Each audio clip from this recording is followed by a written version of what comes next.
জনায় এই বহু প্ৰত্যাশিত তেওঁৰ যিটো কথা তেওঁ যোৱা প্ৰায় এবছৰ ধৰি অহৰহভাৱে বিভিন্ন ধৰণেৰে বিল্ড আপ কৰিবৰ চেষ্টা কৰি আছে অৱশেষত তেওঁ ইলেকশ্যনৰ 60 দিন 50 দিন মানৰ আগতে তেওঁ অৱশেষত যোৱাকালি বৰ ধুমধামেৰে সৈতে বৰ দীঘলীয়াকে এখন প্ৰেছ কনফাৰেন্স আপোনালোকে জানেই যে বিজেপি দলে তেওঁলোকৰ যিটো প্ৰপাগাণ্ডা বেলেগ বেলেগ ধৰণে তেওঁলোকে কৰে বিজেপি দলে কেতিয়াবা চিনেমা বনায় কেতিয়াবা বেলেগ বেলেগ ধৰণৰ কাহিনী ৰচনা কৰে আৰু সেইবিলাক বেলেগ বেলেগ দৃষ্টিকোণৰ পৰা তেওঁলোকে মানুহৰ মাজত এটা জনমত গঢ়িবলৈ চেষ্টা কৰে প্ৰপাগাণ্ডা কৰে এই কাশ্মীৰ ফাইলৰ কথাই ক'লো বিবেক অগ্নিহোত্ৰীক লগালে কাশ্মীৰ ফাইল বনাব লাগে প্ৰপাগাণ্ডা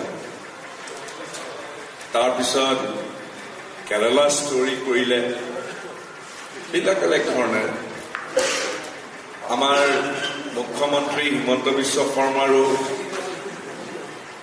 চাগে অলপ ইচ্ছা জাগিলে কেৰালা ষ্টৰী বা কাশ্মীৰ ফাইলছৰ দৰে বেলেগে তেওঁ অসমৰ আমাৰ কংগ্ৰেছ দলৰ যিজন সভাপতিজনৰ বিৰুদ্ধে একেবাৰে ব্যক্তিগত পৰ্যায়ত গৈ পেলাই তেওঁৰ ডিৰেকশ্যনত খুচুৰি ষ্টৰী এটা খুচুৰি কাহিনী তেওঁ ৰচনা কৰিবলৈ চেষ্টা কৰিলে ভালেমান আৰু অৱশেষত গৈ পেলাই তেওঁৰ ৰূপৰ তাছবিলাক যোৱাকালি এই প্ৰেছ কনফাৰেন্সত দেখুৱালে আৰু সকলোৱে দেখিছে যে তাত কোনো ছাবষ্টেন্স নাই কোনো প্ৰমাণ নাই কিছুমান বেলেগ বেলেগ ধৰণেৰে তেওঁ ওৰ পৰা আনি তেওঁ এখন তাছপাতৰ ঘৰ সাজিবলৈ চেষ্টা কৰিছে আমাৰ গৌৰৱ গগৈক কেন্দ্ৰ কৰি তেওঁলোকৰ গোটেই প্ৰেছ কনফাৰেন্সখনত বা তেওঁৰ যিখিনি দোষাৰোপ আমাৰ সভাপতিজনাৰ বিৰুদ্ধে তেওঁ কৰিছে মূল তেওঁৰ বিষয়টো হ'ল এইটো কথা আমাৰ সভাপতি গৌৰৱ গগৈ ডাঙৰীয়াই ক'ব কাৰণ মই এইটো কথাই কৈছোঁ যে গৌৰৱ গগৈৰ অপৰাধ হ'ল যে তেওঁ পাকিস্তানলৈ গৈছিল তেওঁৰ পৰিবাৰক লৈ পেলাই বিয়াৰ পিছতে এতিয়া সেই লৈ পেলাই বহু কাহিনী তেওঁ ৰচনা কৰিলে কেৱল মই আপোনালোকৰ জৰিয়তে কেৱল অনুজ্ঞাই দিব খুজিছোঁ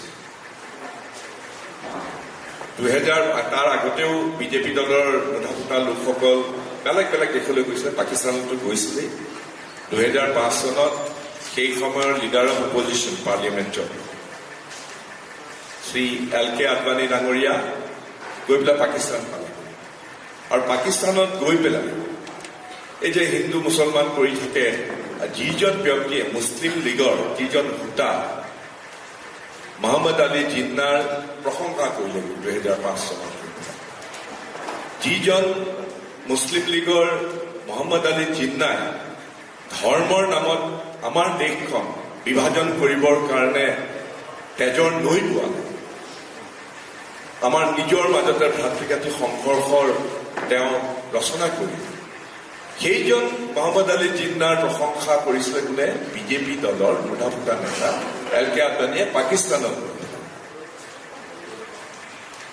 আৰু বহুত আছে এইবিলাক কথা নকলোৱে বা 2015 চনত আপোনালোকৰ মনত আছে এতিয়াৰ ভাৰতৰ প্ৰধানমন্ত্ৰী মোদী ডাঙৰীয়া হঠাতে 8জন MP লগত লৈ পেলাই পাকিস্তান পালে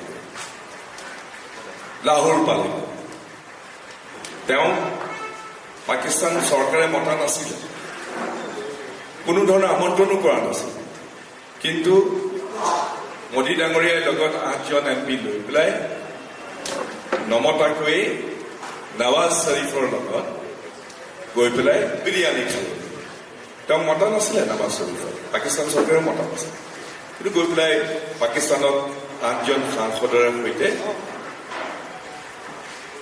বিৰিয়ানী খায়। আৰু এতিয়া আমাৰ যিজন সাংসদ, আমাৰ যিজন অসম প্ৰদেশ কংগ্ৰেছ কমিটিৰ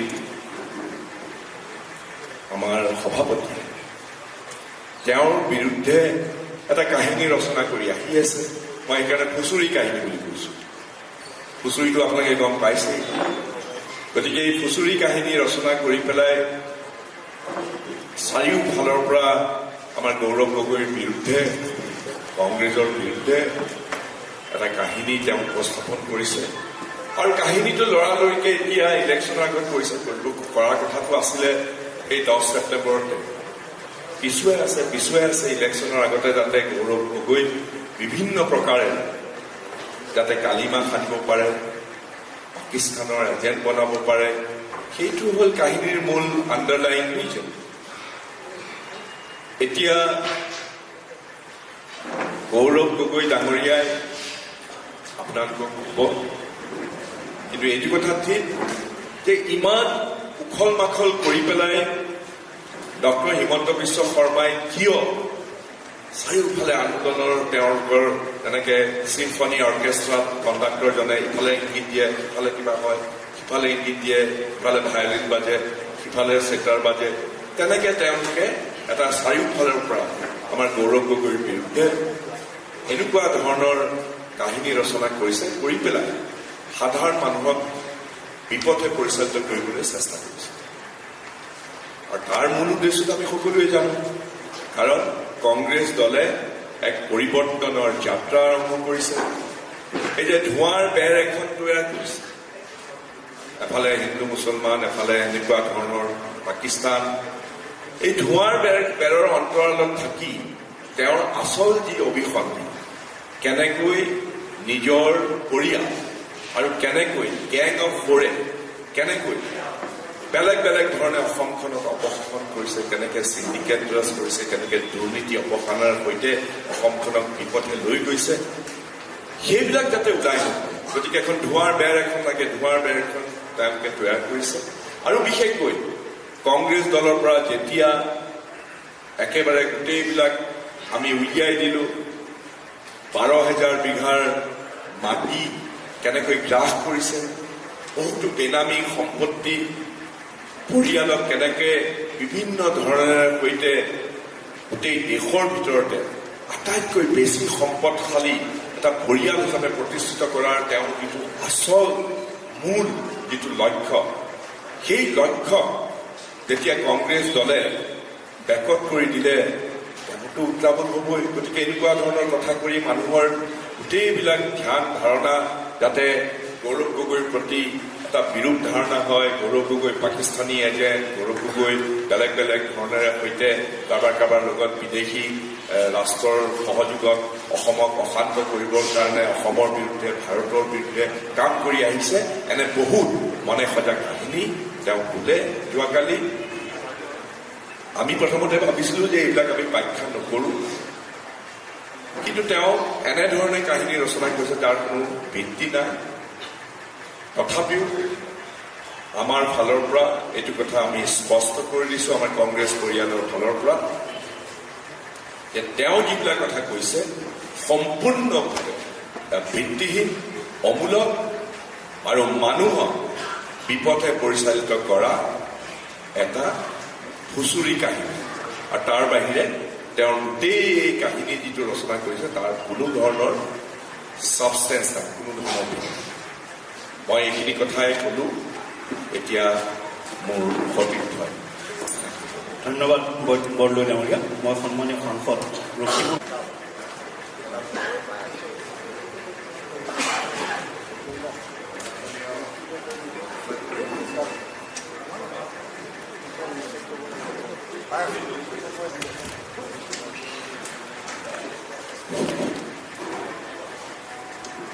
মাননীয় সাংবাদিক বন্ধুসকল, ইতিমধ্যে আমাৰ কংগ্ৰেছ দলৰ ফালৰ পৰা আমাৰ জ্যেষ্ঠ নেতা সাংসদ প্ৰদ্যুৎ বৰদলৈ ডাঙৰীয়াই আজি সংবাদমেলৰ অপেনিং ৰিমাৰ্ক হিচাপে আমাৰ কথাখিনি ব্যক্ত কৰিছে। মূল বিষয়বস্তুৰ ওপৰত আপোনালোকক আলোকপাত কৰিব অসম প্ৰদেশ কংগ্ৰেছ কমিটিৰ মাননীয় সভাপতি গৌৰৱ গগৈ ডাঙৰীয়া। এই ক্ষেত্ৰত মোৰ অপেনিং ৰিমাৰ্কছটো হ'ল আমাৰ ফালৰ পৰা যে ৰাইজে যিটো আজি ভাবিছে এই কথাখিনি বিভিন্ন কাকতে পত্ৰই প্ৰচাৰ কাৰ্য আজি ওলাইছে। তাৰে হাত ধৰি মই ক'ব বিচাৰিছোঁ যে ৰাইজে কৈছে যে এবছৰে সিংহৰ উজৰণি দি অহা মুখ্যমন্ত্ৰীয়ে আঢ়ৈ ঘণ্টীয়া সংবাদমেলত ঘটাব নোৱাৰিলে কোনো বিস্ফোৰণ। গৌৰৱ গগৈৰ পাকিস্তান যোগসূত্ৰ, ভেলকিবাজিত পৰিণত SITৰ প্ৰতিবেদন। এই কথাটো আমাৰ কথা নহয়, এই কথাটো অসমৰ ৰাইজৰ কথা। এই কথাখিনি বিভিন্ন ক্ষেত্ৰত উপস্থাপন হৈছে। যেতিয়া এই কথাখিনি মাননীয় মুখ্যমন্ত্ৰী হিমন্ত বিশ্ব শৰ্মা ডাঙৰীয়াই, গৌৰৱ গগৈ ডাঙৰীয়াই অসম প্ৰদেশ কংগ্ৰেছৰ সভাপতি হওঁ নহওঁ এনে এটা অৱস্থাত আছিল, সেই সময়তে তেওঁ অলপ অস্থিৰ হৈ এনে কিছুমান কথা কৈছিলে, যিবিলাক কথা আজি আমি আপোনালোকৰ ওচৰলৈ উত্তৰ দিবলৈ আহিছোঁ। বহুতে আমাক পৰামৰ্শ দিছিল যে আপোনালোকে এই কথাখিনি আইনৰ আশ্ৰয় নলয়। আমাৰো বহুতে কৈছিল পৰামৰ্শ যে অসত্য কথাবিলাক কেনেকৈ ৰাইজৰ মাজত বিলাই আছে, গ্ল'বেল প্ৰেক্টিছৰ নিচিনা, আপোনালোকে আইনৰ আশ্ৰয় নলয়। তেতিয়া আমাৰ পৰামৰ্শদাতাসকলে কিছুৱে ক'লে, যদি কিবা কাৰণত আমি আইনৰ আশ্ৰয় লৈ এইখিনি যদি বন্ধ কৰি থওঁ, তেতিয়াহ'লে এই কথাখিনি আমি কাপ দিয়া বুলি ভাবিলোঁ। যদি কিবা কাৰণত ষ্টে অৰ্ডাৰ পাই যাওঁ, তেতিয়া লগে লগে কৈ দিব যে ভয় খাই কোৰ্টলৈ গৈ ষ্টে অৰ্ডাৰ দিছে। আৰু যদি আমি কোৰ্টলৈ যাওঁ, তেওঁ ক'ব যে এইটো মেটাৰ ছাবজুডিচ, গতিকে মই ক'ব নোৱাৰিম। সেইকাৰণে এই গোটেই দিনকেইটা আমি সহ্য আমি কৰিলোঁ। কিমান আমাৰ ব্যক্তিগত আক্ৰমণ কৰিলে, পৰিয়ালটোৰ মুখ্যজন যিজন নাই, তৰুণ গগৈৰ পৰা আৰম্ভ কৰি ফুল কমলিকা শিশুলৈকে তেওঁ নিদিলে। ধৈৰ্য আমি ধৰি যোৱাকালিলৈকে থাকিলোঁ। 10 ছেপ্টেম্বৰ আমি ৰখি, অক্টোবৰ, নৱেম্বৰ, ডিচেম্বৰ, জানুৱাৰী আমি ৰখি ভাগৰুৱা হিচাপে আমি যোৱাকালিলৈকে থাকিলোঁ। থকাৰ মূল বিষয়বস্তুৰ ওপৰত নিশ্চয়কৈ আপোনালোকে সুধিব, প্ৰতিটো কথাৰ উত্তৰ আজি দিয়াৰ সময় হৈছে, আমি দিম। কিন্তু আজিৰ মূল কথাটো হ'ল যে ইমান দিন আমি আইনৰ আশ্ৰয় লৈ নাছিলোঁ। যেতিয়া ফুল কোমলীয়া শিশুকেইটাৰ ওপৰতো আক্ৰমণ চলিল, তেতিয়া আমাক ৰাতিপুৱা মোক বহুতে ক'লে, যিখিনি কথা মই আপোনালোকৰ ওচৰত ক'ব বিচাৰিছোঁ, যে অসমৰ ভাৰতবৰ্ষত আমি এটা আইনৰ মাজে দিছোঁ। যেতিয়া আমি অসুৰক্ষিত বুলি ভাবোঁ, তেতিয়া এটাই আমাৰ আইন, স্পষ্টকৈ আইনত লিখা আছে, the juvenile justice care and protection of children act 2015, যাক চৰ্টত জুভেনাইল জাষ্টিচ এক্ট 2015 বুলি কয়। Section 74, prohibition of disclosure of identity of children. 1. No report in any newspaper, magazine, news sheet or audiovisual media or other forms of communication regarding any inquiry or investigation or judicial procedure shall disclose the name, address or school or any other particular which may lead to the identification of a child conflict with law or a child in need of care and protection, or a child victim or witness of a crime involved in such matter under any other law for the time being in force, nor shall the picture or any just shall be published. যদি কোনোবা থাকেও তেওঁ কৰিব নোৱাৰে, বাচ্চা শিশু provision আছে, তেওঁলোকৰ ক্ৰাইমৰ কি আপোনাৰ শাস্তি হ'ব তাৰো প্ৰভিজন আছে। এটা হ'ল মই কৰিলোঁ যে জুভেনাইল জাষ্টিচ প্ৰটেকশ্যন আকৌ এটা আছে আমাৰ যিটো পক্সো বুলি কয় পক্সো আইনতো এটাৰ বাধা আছে তাৰপিছতো মই পঢ়ি দিব পাৰোঁ ইয়াত কেনেকৈ এনি পাৰ্চনকো এইটো কৰিলে কি ক্ৰাইম হয় কি শাস্তি হয় ইয়াত আছে আজি হয়তো আমি আইনজ্ঞৰ লগত কথা পাতিবলগীয়া হ'ব যে এই শিশুটোৱে কি কৰিব এনেকুৱা ধৰণৰ মানুহ ওলাব এনেকুৱা ধৰণৰ কথা বতৰা কৈ অশান্তিৰ সৃষ্টি কৰিব বুলি ভাবিয়ে আজি এনেধৰণৰ আইন বনাইছে তৰুণ গগৈ মৰা মানুহটোকো এৰি দিয়া নাছিল যি মানুহটোৱে এই মুখ্যমন্ত্ৰীক হাতত ধৰি ডাঙৰ দীঘল কৰিছিল ৰাজনৈতিকভাৱে প্ৰথমবাৰ মুখ্যমন্ত্ৰী ডাঙৰীয়াই এছেম্বলিটো দি হাৰাৰ পিছত যেতিয়া তৰুণ গগৈ ডাঙৰীয়াৰ ওচৰ চাপিলে বহুত বাধা বিঘিনি আমাৰো বহুতে বাধা বিঘিনি দিয়ে কৰাৰ পিছত নিজৰ ল'ৰা হিচাপে সমষ্টিলৈ গৈ তেওঁ জিকালে বহুত বাধা বিঘিনি আমাৰ পিছত থকাৰ পিছতো তেওঁ মন্ত্ৰী ল'লে এই কথাবিলাক আজি বিষয়বস্তু নহয় মই কম আপোনালোকে ৰাজ্যিক মন্ত্ৰী কৰিলে আমাৰ বহুত চিনিয়ৰ মানুহে বেয়া পোৱাৰ পিছতো তেখেতক কেবিনেট মন্ত্ৰী কৰিলে আনকি আমাৰ উৰ্ধতন কৰ্তৃপক্ষই ড্ৰপ দিবলৈ কোৱাৰ পাছতো তেওঁক ড্ৰপ নিদিলে আজি সেইকাৰণে বহুতে কৈছে তেওঁ কৈছিলেহে সময় যে আপুনি কিন্তু গাখীৰ খুৱাই সাপ কৰিছে আজি গাখীৰ খুৱাই যে সাপ কৰিছে নিশ্চয় কৰিব আজি তেওঁ আমাৰ ইয়াত নাই নিশ্চয় তেওঁ চকুদি ওলাইছে আৰু নিশ্চয়কৈ তেওঁৰ পুত্ৰক কৈছে যে মোৰেই ভুল হৈছিলে মই আজি গাখীৰ খুৱাই সাপ কৰিছোঁ তুমি চিন্তা নকৰে মোৰ আশীৰ্বাদ আছে কিন্তু এই যে সাপ আমি অসমীয়া দেখাৰ কথা কওঁ ধোৰা সাপৰ ফুচফুচনি ধোৰা সাপৰ ফুচফুচনিত অসমৰ মানুহ বিচলিত নহয় এই কথাখিনি আপোনালোকৰ যোগেদি আজি কৈছোঁ ইমান দিন কিয় কোৰ্টলৈ যোৱা নাই বহুতে প্ৰশ্ন কৰে এইকাৰণে যোৱা নাই যে মুখ্যমন্ত্ৰী ডাঙৰীয়া মুকলিকে যি ইনভেষ্টিগেশ্যন কৰে সকলো কৰি তেওঁ আমাক আজি কথাখিনি মুকলিকে কোৱাৰ কাৰণে আমি দিছিলোঁ আৰু পিছত দেখা গ'ল যে সকলোৱে কৈছে যে এইটো ফেলকিবাজিত পৰিণত হৈছে আৰু সেইকাৰণে তেওঁ আজি তেওঁৰ মূল মানুহখিনিও তেওঁৰ লগ এৰিছে মাত্ৰ 3-4জনৰ সৈতে আজি মূল বিজেপিসকলেও এই ক্ষেত্ৰত যে ভাল পোৱা নাই এই পৰ্যায়ত যে ৰাজনীতি কৰিব নালাগে সেই কথাখিনি আমি নালাগে বিজেপিৰ যিখিনি দায়িত্বশীল ব্যক্তি আছে সেইসকলো কৈছে মোৰ ক'বলগীয়াখিনি আজিৰ তাৰিখত ইমান আৰু যদি ইয়াৰ বিষয়বস্তুৰ ওপৰত ব্যক্তিগতভাৱে কিবা কৰিব খোজে মই বাহিৰত আপোনালোকক ক'ম এতিয়া মোৰ এইখিনি কৈ মই এতিয়া বেদব্ৰত কৰা মই মোৰ মাইকটো আগবঢ়াই দিছোঁ ধন্যবাদ নমস্কাৰ ইয়াত উপস্থিত থকা মাননীয় সাংসদ ৰকিবুল হুছেইন ডাঙৰীয়া মাননীয় সাংসদ প্ৰদ্যুৎ বৰদলৈ ডাঙৰীয়া অসম ৰাজ্যিক সেৱা দলৰ সভাপতি দীপায়ন ডাঙৰীয়া উপস্থিত থকা মিডিয়া চেলৰ সভাপতি বেদব্ৰত বৰা ডাঙৰীয়া আৰু উপস্থিত থকা সাংবাদিক বন্ধু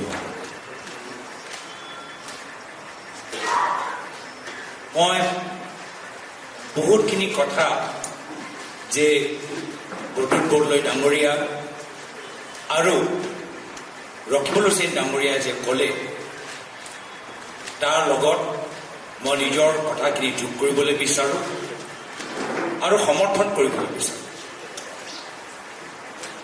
প্ৰথম কথাটোৱে হ'ল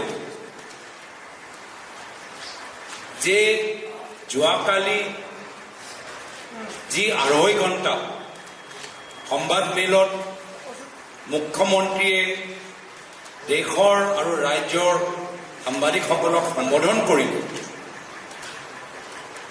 তাৰ মূল কাৰণ হৈছে যোৱা 6 মাহত কংগ্ৰেছ দলৰ বৃদ্ধি পোৱা গতি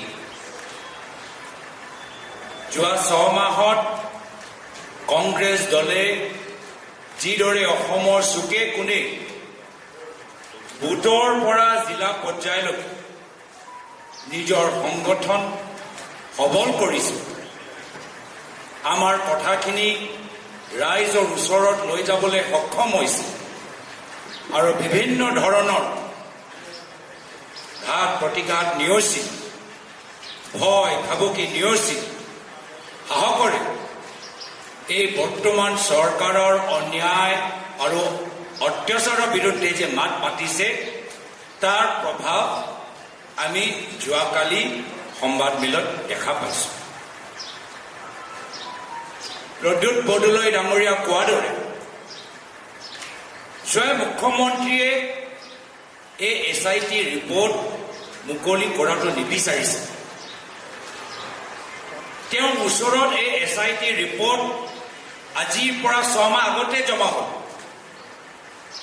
নিশ্চয় তেওঁ পৃষ্ঠাৰে পৃষ্ঠাৰে পঢ়িছে, অধ্যয়ন কৰিলে, আৰু সেই সময়ত যিখিনি কথা ক'লে যে 10 ছেপ্টেম্বৰত মই সকলোকে মাতি আনি গোটেইখিনি কথা ফাদিল কৰিম, নিজৰ কথাৰ পৰা পিছুৱাই গ'ল। কিয় কি তেওঁ নিজে অধ্যয়ন কৰিলে আৰু দেখিলে যে যি অভিযোগ ট্ৰেইনিং, ISI, পাকিস্তানী এজেণ্ট, যিমানবোৰ যে অভিযোগ তেওঁ ইমান দিনৰ পৰা উত্থাপন কৰি আছে, এটাও প্ৰমাণ তেওঁ SIT ৰিপৰ্টৰ ভিতৰত নিজে দেখা নাপালে। যাৰ ফলত প্ৰায় 6 মাহ অসমৰ ৰাইজৰ পৰা এই SIT ৰিপৰ্ট তেওঁ লুকাই ৰাখিলে। 6 মাহ।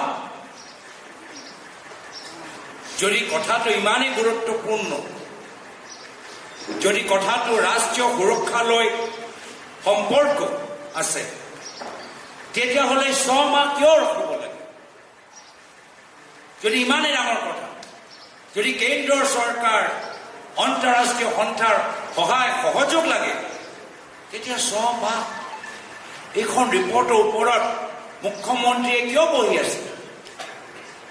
এই প্ৰশ্ন যোৱাকালি এগৰাকী সাংবাদিকজনে সুধিলে, আৰু তাৰ উত্তৰত মুখ্যমন্ত্ৰীয়ে কি ক'লে যে জুবিনদাৰ মৃত্যুৰ বাবে আমি এইখন ৰিপৰ্ট আমি মুকলি কৰিব নোৱাৰিম।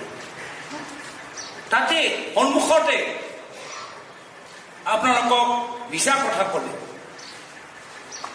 সন্মুখৰ পৰা তেওঁ গোটেই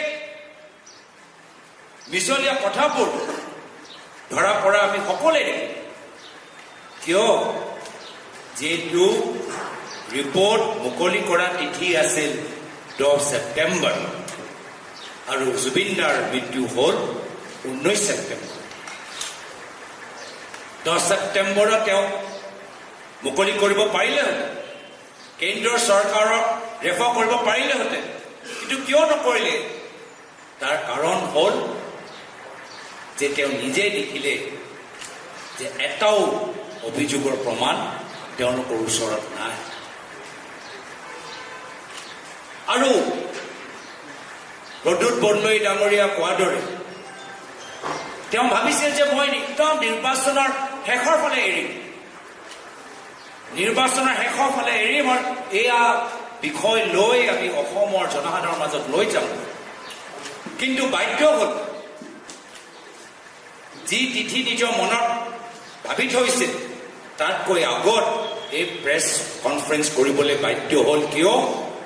কি লাহে লাহে কংগ্ৰেছ দলে প্ৰমাণ সহকাৰে ৰাইজৰ মাজত এই কথাটো লৈ গ'ল যে মুখ্যমন্ত্ৰী আৰু পৰিয়ালৰ সদস্যসকলৰ দখলত প্ৰায় অসমৰ 12,000 বিঘা মাটি আছে। 12,000 বিঘা মাটি। ভাবি চাওক, আমি বাৰম্বাৰ কৈ থাকো যে এই মুখ্যমন্ত্ৰীৰ দিনত অসমৰ বড়ো, ৰাভা, কাৰ্বি, মিচিং বিভিন্ন জনজাতি 6 ছিডিউলৰ 40,000 বিঘা মাটি এই মুখ্যমন্ত্ৰীয়ে কাৰো লগত আলোচনা নকৰাকৈ আদানী, আম্বানী আৰু পতঞ্জলিক দিছে। 40,000 বিঘা মাটি আমাৰ বাবে বহুত ডাঙৰ। এই 40,000 বিঘাৰ মাটি আজি তাৰ তুলনাত চাওক, এজন পৰিয়ালৰ বাবে 12,000 বিঘা মাটি তেওঁলোকৰ ওচৰত থকা আৰু কিমান ডাঙৰ কথা হ'ব পাৰে, আৰু কিমান ডাঙৰ কথা হ'ব পাৰে। আৰু এইখিনিয়ে যে সম্পূৰ্ণ কথা আমি নাজানো। পৰৱৰ্তী দিনত আমি আৰু হু ইজ হিমন্ত বিশ্ব শৰ্মা, কোন হয় হিমন্ত বিশ্ব শৰ্মা ৱেবছাইটৰ পৰা বহুতখিনি তথ্য আমি লাভ কৰিম। কিন্তু ইতিমধ্যে আমি যে যোৱা 3-4 দিন সময় পৰিৱৰ্তনৰ যাত্ৰা আমি সম্পূৰ্ণ কৰিলোঁ, তাৰ ভিতৰতে গুৱাহাটী, কামৰূপ, যদি নগাঁও, যদি আমি য'ত য'ত গ'লোঁ, তাৰে যদি আমি তথ্যবোৰ ওলাওঁ ইতিমধ্যে কংগ্ৰেছ দলে মুখ্যমন্ত্ৰীৰ পৰিয়ালৰ দখলত থকা 4,000 বিঘা মাটি আমি ইতিমধ্যে ওলাবলৈ সক্ষম হৈছোঁ 4,000 বিঘা তো এইখিনি কথা যে আমি কৈ আছো এইখিনি কথা দল পেলাবলৈ ৰাইজৰ মনৰ পৰা আঁতৰাবলৈ বাধ্য হ'ল মুখ্যমন্ত্ৰী নিজৰ সংবাদমেল বা SIT ৰিপৰ্ট যি ৰিপৰ্ট তেওঁ 6 মাহ গোপন ৰাখিলে শেষত গৈ বাধ্য হ'ল মুকলি কৰিব আৰু মই ভালে পালোঁ মই এই ছুপাৰ ফ্লপ চিনেমাৰ মুকলি হোৱাটো ভালে পালোঁ মইতো বহুত দিনৰ পৰা বাট চাইছোঁ আৰু ইতিমধ্যে ৰকিবুল হুছেইন ডাঙৰীয়াই ক'লে যে কিয় আমি কোৰ্ট কেছ দিয়া নাই মুখ্যমন্ত্ৰী বাৰম্বাৰ কয় যদি সাহস আছে এটা কোৰ্ট কেছ দিয়ক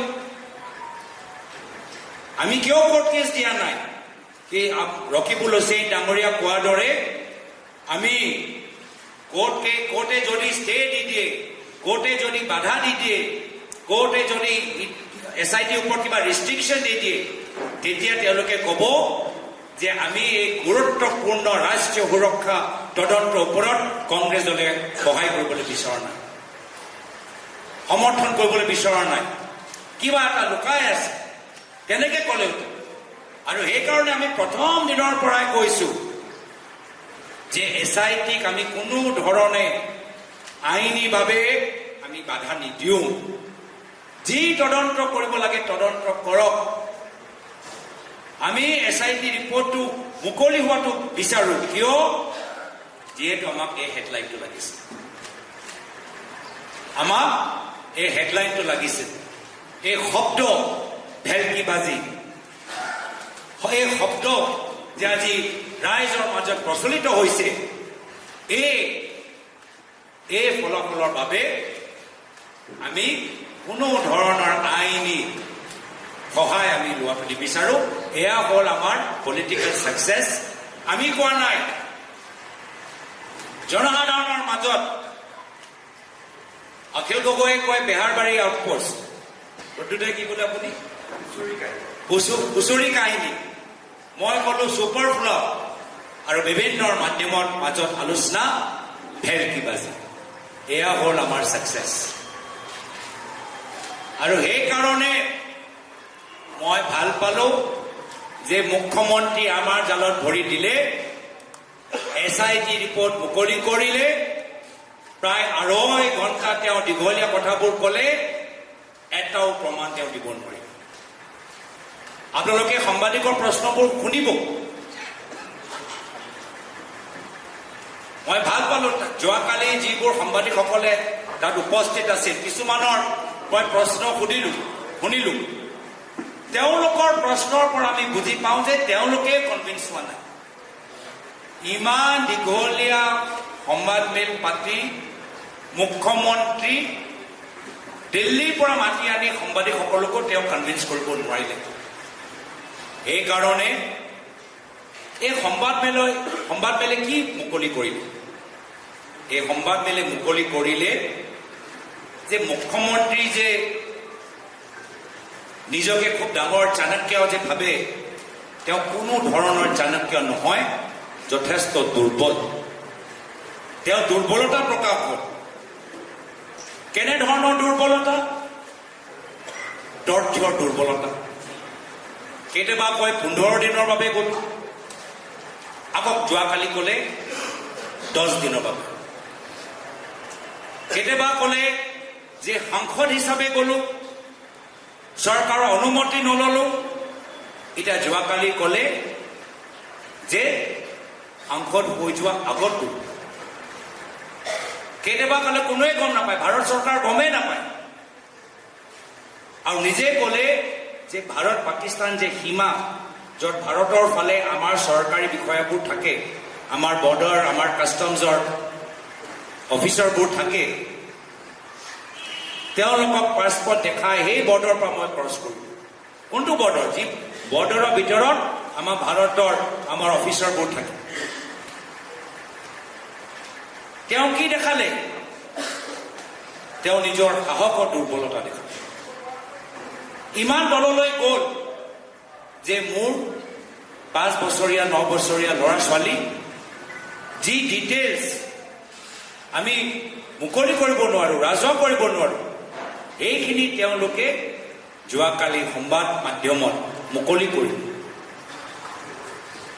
মই বাৰম্বাৰ কৈছোঁ আৰু মই মুখ্যমন্ত্ৰীক সকীয়াই দিবলৈ বিচাৰিছোঁ আপোনাৰো ল'ৰা ছোৱালীৰ কথা আমি জানো আৰু এইখিনি কথা মই ক'বলৈ বিচৰা নাই সমগ্ৰ গুৱাহাটীৰ মানুহৰ মাজত আপোনালোকৰ ল'ৰা ছোৱালীৰ কি কেনেকৈ কি হৈছে কি হোৱা নাই সকলোৱে জানে মোক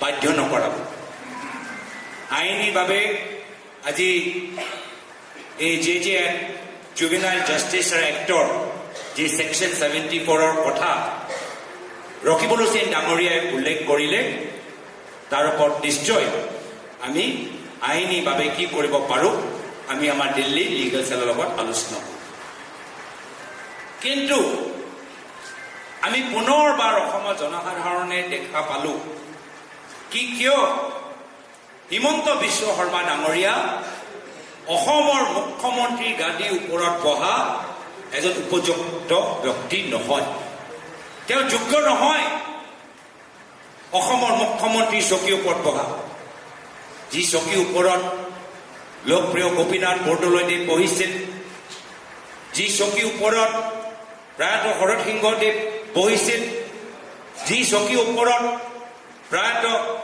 বিমলা প্ৰসাদ চলিহাদেৱ বহিছিল যি চকীৰ ওপৰত প্ৰয়াত হিতেশ্বৰ শইকীয়াদেৱ বহিছিল যি চকীৰ ওপৰত প্ৰয়াত তৰুণ গগৈদেৱে বহিছিল এই চকী অলংকৃত কৰা যোগ্য ব্যক্তি হিমন্ত বিশ্ব শৰ্মা ডাঙৰীয়া নহয় তেওঁ দেখাই দিলে আজি বাৰম্বাৰ তেওঁলোকৰ কথা বাৰম্বাৰ তেওঁলোকৰ ব্যৱহাৰ অসমৰ জনসাধাৰণক লজ্জিত কৰিছে এটা ওপৰত এটা তেওঁলোকৰ ওপৰত সমগ্ৰ ভাৰতৰ ভিতৰত কেছ দিবলৈ মানুহবোৰ ওলাই আহিছে কিয়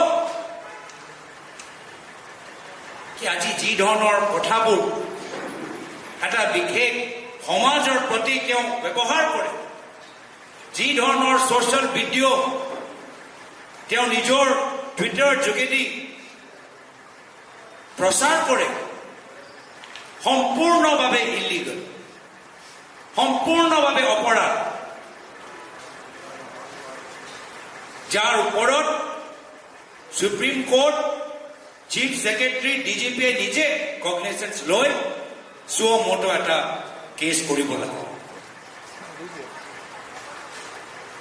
মুখ্যমন্ত্ৰীক মই দ্বিতীয়বাৰ সকীয়াই দিছোঁ যে মোৰ বিৰুদ্ধে ৰাজনৈতিকভাৱে হওক বা নিজৰ গুণ্ডা বাহিনীৰ জৰিয়তে হওক মোৰ ওপৰত যিমান আক্ৰমণ কৰিবলৈ বিচাৰে কৰক সহ্য কৰাৰ তাকত মোৰ ওচৰত আছে মই প্ৰয়াত তৰুণ গগৈদেৱৰ পুত্ৰ লাচিতৰ বংশ হিমন্ত বিশ্ব শৰ্মাৰ ৰাজনৈতিক অৰাজনৈতিক গুণ্ডা বাহিনীৰ আক্ৰমণ পৰা মই ভয় নকৰোঁ কিন্তু যদি আমাৰ কংগ্ৰেছ দলৰ কৰ্মীৰ ওপৰত আক্ৰমণ কৰা যায় যদি আমাৰ অসমৰ ভাৰতীয় নাগৰিকৰ ওপৰত আক্ৰমণ কৰা যায় যদি আপোনালোকে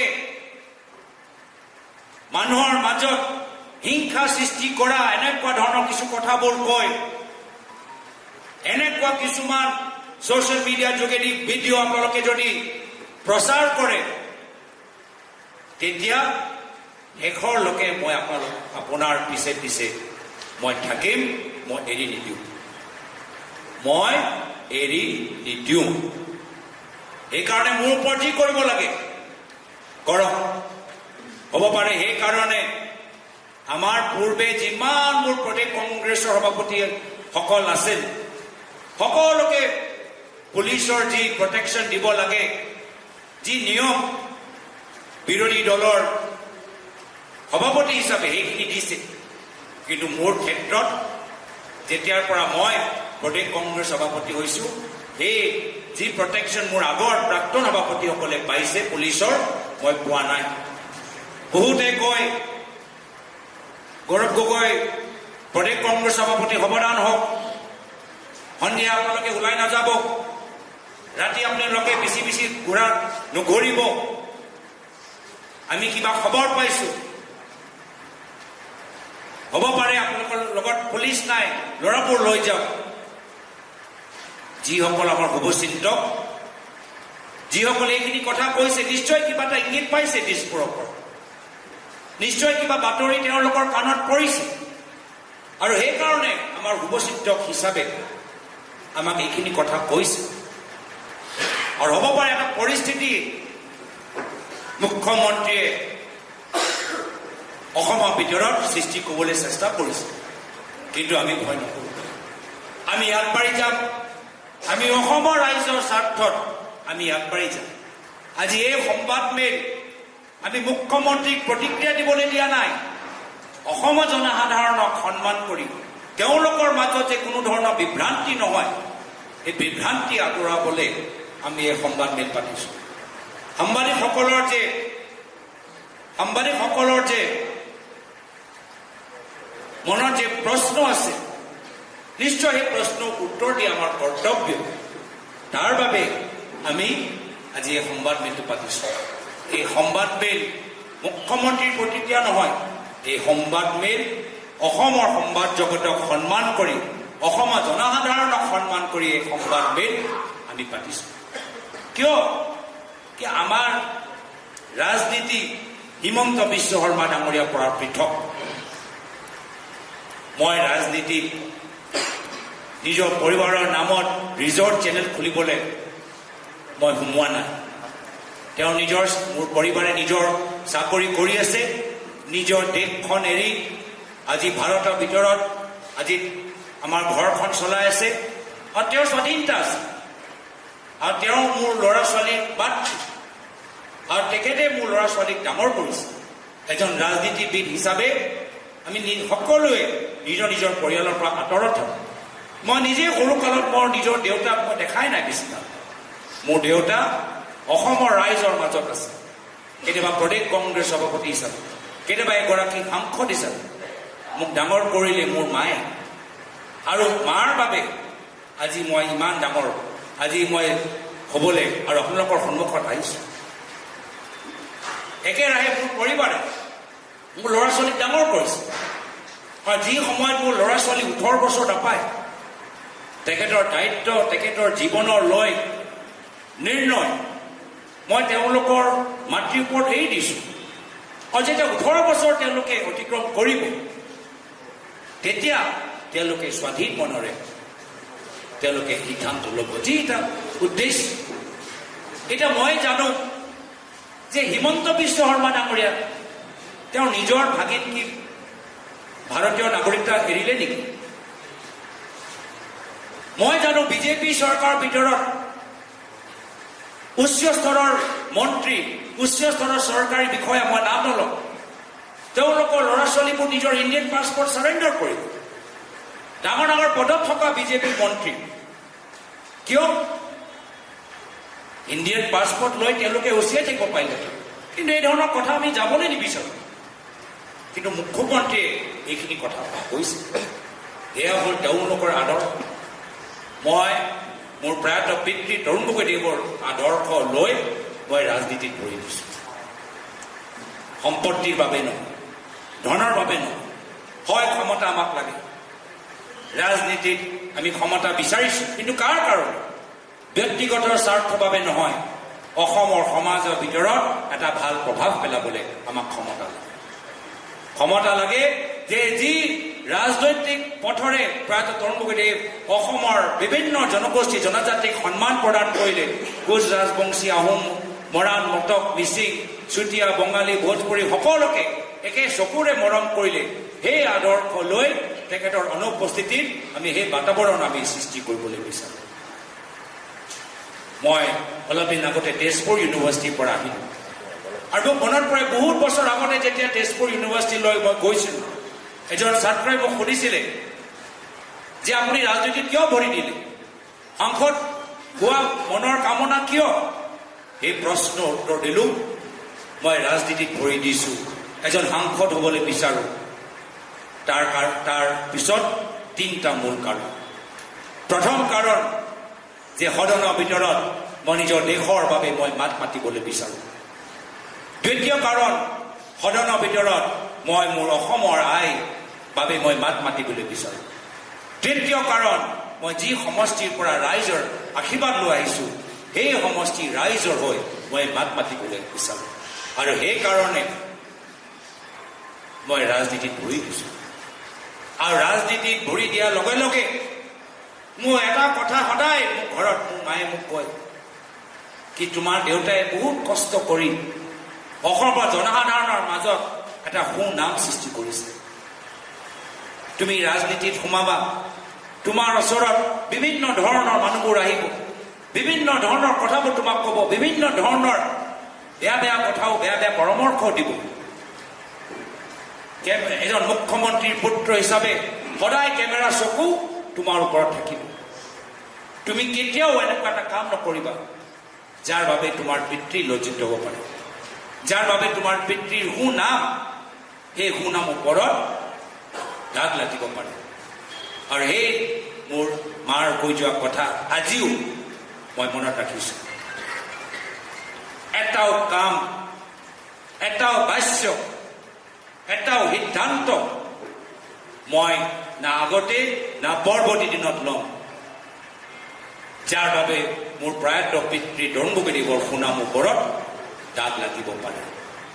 আৰু সেইকাৰণে আমি অসমৰ জনসাধাৰণৰ ওপৰত আমি বিচাৰ কৰিবলৈ আমি ক্ষমতাটো এৰি দিছোঁ। অসমৰ জনসাধাৰণে ভালদৰে জানে কোন সঁচা কোন মিছা। অসমৰ জনসাধাৰণে ভালদৰে জানে কোন দুৰ্নীতিগ্ৰস্ত কোন নিকা।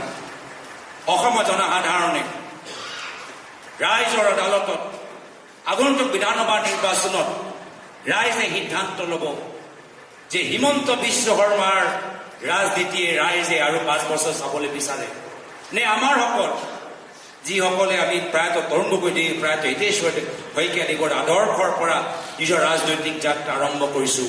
আৰু তেওঁলোকৰ আদৰ্শ, তেওঁলোকৰ সেই আধৰুৱা সপোন আমি বাস্তৱ কৰিবলৈ বিচাৰোঁ।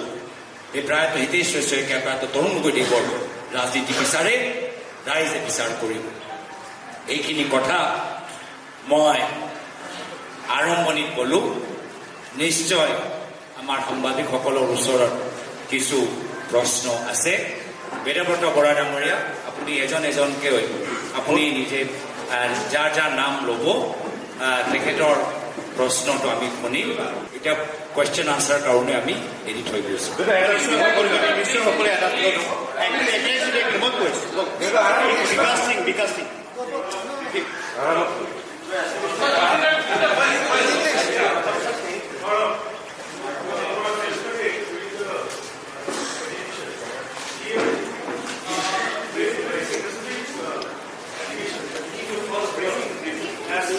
In your first term as Chief Minister, as MP, you asked certain questions which were distinctly related to defense and sensitive matters of India.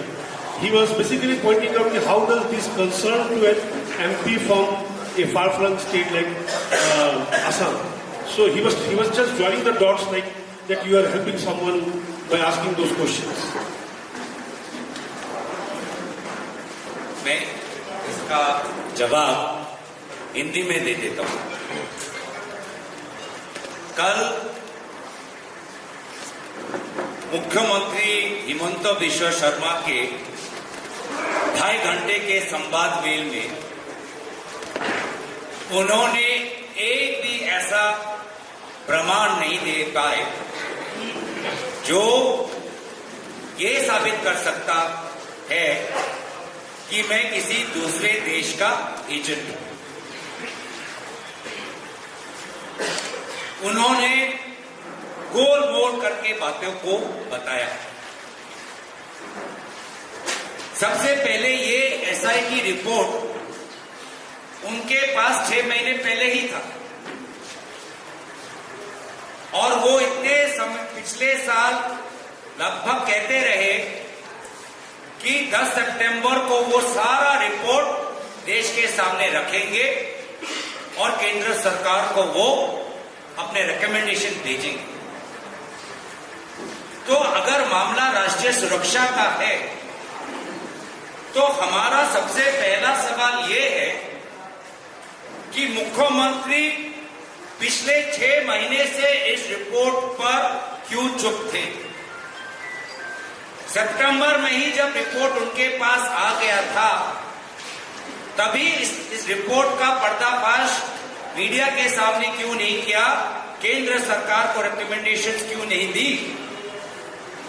इसका वजह सिर्फ ये है कि उन्होंने खुद उस रिपोर्ट को पढ़ा और देखा कि उनके द्वारा गठित एसआईटी ने इतने महीनों के बाद भी कोई एक प्रमाण लाने में, कोई एक सबूत लाने में सफल नहीं हुआ। पहले वो कहते थे कि 15 दिन के लिए हम पाकिस्तान गए, कल कहा 10 दिन। पहले तो ऐसे कहते थे कि हाल ही में पाकिस्तान गया और कल पता चला कि ये हाल की बात नहीं कर रहे। आज से लगभग कितना 2013 14 कितना होगा 12 साल पहले की बात करें। पहले कहा कि सांसद होने के नाते आपको तो अनुमति लेना चाहिए था जाने से पहले। अब कहा कि नहीं, सांसद जब नहीं थे तब वो गए। पहले कहा किसी को इंतला न करके वो पाकिस्तान चले गए। अब कहा कि अटारी वाघा पर जो हमारी जो लैंड बॉर्डर पॉइंट है, जहां पर इस तरफ सरकार के अफसर बैठे रहते हैं, उनको पूरा सर्टिफिकेट देखे। उस प्रक्रिया से, कानूनी प्रक्रिया से हम पार हो। अब आते हैं उनके एक मूल सवाल पर जिसका उजागर आपने कहा। वो कहते हैं कि असम का एमपी देश के सदन में देश के सीमा को लेकर सवाल क्यों उठा रहा है। और मेरा सवाल ये है, क्यों ना उठाए। क्या असम का एमपी क्या देश के बारे में नहीं सोच सकता? क्या असम का एमपी अंतर्राष्ट्रीय मामले पर भारत की क्या विदेश नीति होनी चाहिए, क्या इस पर हमारा विचार नहीं हो सकता? क्या हम असम के एमपी, क्या हम देश के राजनीति के बारे में, देश की सुरक्षा के बारे में हमारे पास कोई जानकारी नहीं, कोई ज्ञान नहीं कि हम सवाल ना पूछे? ये उनकी और उनके बीजेपी के सांसदों की मानसिकता हो सकती है, लेकिन हमारा कर्तव्य है, जो मैंने पहले भी कहा कि आज से बहुत साल पहले जब एक तेजपुर यूनिवर्सिटी के छात्र ने मुझसे पूछा कि आप सांसद क्यों बनना चाहते हैं, तो मैंने कहा कि इस सांसद बनने के पीछे मेरे 3 कारण हैं कि पहले मैं सदन के अंदर अपने देश की आवाज उठाऊंगा, दूसरा मैं अपने असम प्रदेश की आवाज उठाऊंगा, तीसरा जिन लोगों ने मुझे चुना मैं उनकी आवाज उठाऊंगा। और ये भी हो सकता है, मैं चाहूंगा कि वो थोड़ा पढ़ ले कि जो सवाल का जिक्र वो कर रहे हैं वो सवाल दूसरे दलों के सांसदों ने भी उठाया है। एनसीपी पार्टी के एक सांसद ने भी वो सवाल उठाया है। सिर्फ अकेला कांग्रेस का सांसद नहीं, एक एनसीपी के सांसद ने भी यह सवाल उठाया है और वो शायद वो एनसीपी का सांसद आज बीजेपी में शामिल हो गया। ये जानना चाहिए। और कुछ मैं उनको जानकारी दे देता हूं कि अगर लोकसभा सेक्रेटेरिएट को ऐसा लगता है कि ये जो सवाल है नाजायज है, ये जो सवाल है इसकी खुलासा हम सदन के अंदर नहीं कर सकते, तो पूरे प्रश्नों को ही रद्द कर देते। लोकसभा একটা নিয়ম আছে কি যেতিয়া এজন সাংসদে প্ৰশ্ন এডভান্সত দিয়ে, অধিৱেশন আৰম্ভ হৈ যোৱা আগতে যেতিয়া প্ৰশ্নবোৰ আমি এডভান্স নটিচ দিওঁ, লোকসভা ছেক্ৰেটাৰীয়ে অফিচাৰবোৰ চাই কি এই প্ৰশ্নৰ উত্তৰ আমি দিব পাৰোঁ নে নোৱাৰোঁ। আৰু যদি কিবা কাৰণত এই প্ৰশ্নৰ উত্তৰ ৰাজ্যৰ দেশৰ সুৰক্ষাৰ ক্ষেত্ৰত আমাক সন্দেহত পেলাব পাৰে, তেতিয়া লোকসভা ছেক্ৰেটাৰীয়ে নিজে ডিচাইড কৰে কি এইটো প্ৰশ্ন আমি কেঞ্চেল কৰিছোঁ, বিদ্ৰোহ কৰিছোঁ। কিয় আজি আপুনি বাতৰিত দেখা পোৱা নাই? প্ৰধানমন্ত্ৰীৰ কাৰ্যালয়ৰ পৰা কি নিৰ্দেশ গৈছে যে কোনো ধৰণৰ প্ৰশ্ন PMKৰ ওপৰত সুধিব নোৱাৰে। কৈছে নে নাই? কৈছে। আৰু সেইকাৰণে যদিহে আমি এই প্ৰশ্ন সুধিছোঁ, যদিহে চৰকাৰৰ পৰা সেই প্ৰশ্ন উত্তৰ আহিছে, তাৰ মানে কেন্দ্ৰৰ চৰকাৰ আৰু লোকসভা ছেক্ৰেটাৰীয়ে নিজে সিদ্ধান্ত লৈছে এই যে প্ৰশ্ন, শুদ্ধ প্ৰশ্ন, ইয়াৰ উত্তৰ দিব। যদি ইমানে এই প্ৰশ্ন দেশৰ সুৰক্ষা লৈ সম্পৰ্ক আছে, তেন্তে কেন্দ্ৰীয় চৰকাৰে উত্তৰ কিয় দিলে? তো সেইকাৰণে মুখ্যমন্ত্ৰীয়ে ভাবে যে অসমৰ ৰাইজে একো নাজানে। मुख्यमंत्री समझते हैं कि असम के लोगों को सदन की प्रक्रिया, सदन के नियमों के बारे में कुछ नहीं पता, कि असम के सांसद देश के बारे में सवाल न उठाए, ये उनकी व्यक्तिगत मानसिक सोच है। लेकिन आज हमारे असम के लोग, असम की बात हो या अंतर्राष्ट्रीय बात हो, सब पर अपनी विचार सदन में अंदर रखने का पूरा अधिकार उनका है और उनके अधिकार का मैं समर्थन करता हूँ।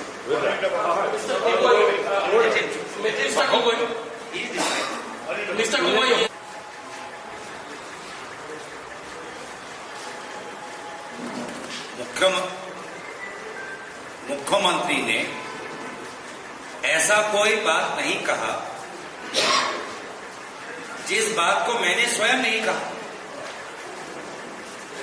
पिछले साल जून के महीने में दिल्ली में संवादवेल में मैंने खुद कहा कि हाँ, 2013 के अंत में, 2014 की शुरुआत में मैं अपने धर्मपत्नी के साथ पाकिस्तान गया, और ये बात तो केंद्र सरकार को भी पता है, क्योंकि 2014 में जब मैं सांसद बना तो जो हमारा पासपोर्ट है, जिस पासपोर्ट में हमने बॉर्डर जो क्रॉस किया है उस पे स्टैंप है, पाकिस्तान के होम डिपार्टमेंट का स्टैंप है, वो पासपोर्ट हमने केंद्र सरकार, मोदी सरकार को जमा कर दिया, और मोदी सरकार से हमने नया डिप्लोमेटिक पासपोर्ट ले लिया। तो मोदी सरकार को 2014 में ही पता है कि फलाना ये सांसद है, ये उनका व्यक्तिगत पासपोर्ट हमारे पास है, इस तारीख को वो उधर गए, इस तारीख को वो इधर आए, ये तो उनके पास वो जानकारी भी है। हमने भी ये बात कहा, तो इसमें कौन सी बात नहीं है। हाँ, जहां पर बात आती है कि हम किस कारण से गए, वो भी मैंने पहले बताया हुआ है, कोई नई बात नहीं है। कि मेरी पत्नी 2012 में एक साल वो एक अंतर्राष्ट्रीय प्रोग्राम के अनुसार वो पाकिस्तान में थी। एक साल वो उसने वहां पर एक अंतर्राष्ट्रीय क्लाइमेट चेंज के प्रोग्राम पर काम किया। उसके बाद उसी प्रोग्राम, जिस प्रोग्राम का फंडिंग ब्रिटिश सरकार करता है, जिस प्रोग्राम का फंडिंग नेदरलैंड्स की सरकार करती है, जो प्रोग्राम दुनिया के विभिन्न प्रांतों में चल रहा है, साउथ अमेरिका में चल रहा है, अफ्रीका में चल रहा है, आसिया में चल रहा है, उसी प्रोग्राम के तहत वो एक साल पाकिस्तान में थी। उसके बाद वो भारत में आई और इस प्रोग्राम में काम कर रही थी, तो उसको काम से जाना पड़ा। मैं उनका शौहर, मैं उनका पति, मैं भी उनके साथ गया। वहां जाकर हमने उनका जीवन कैसे था, जीवन कैसे कटाया, कहां वो रहती थी, कैसा उसका जीवन था, कैसे एक व्यक्ति जो विदेश की है आसिया में आके पाकिस्तान जैसे देश में कैसे अकेले रही, उससे सीखा। वो किस बाजार में जाती थी, किस पार्क में टहलती थी, कहाँ वो खाना खाती थी, कहाँ वो कपड़े खरीदती थी, वो हमने देखा। तकसीला जो हमारा प्राचीन, हमारा सिविलाइजेशन का जो एक आर्कियोलॉजिकल वंडर है, तकसीला हम गए। और इसीलिए कल मुख्यमंत्री ने पूछा कि हाँ, पहले तो वीजा था लाहौर जाने का, उसके बाद हमने चेंज किया क्योंकि हमको तकसीला देखना था। इस्लामाबाद में इसका दफ्तर है ऑफिस का, तो हम इनके साथ हमें जाना पड़ा। तो ये बातें मैं इसलिए कह रहा हूं क्योंकि मुझे मुख्यमंत्री का जवाब नहीं देना। ये बातें मैं इसलिए कह रहा हूं ताकि मैं अपने असम के लोगों को और आप जैसे मीडिया, असम के और बाहर के जो हमारे विभिन्न कोने से आने वाले पत्रकार हैं, आपके सवालों का उत्तर दें। মোৰ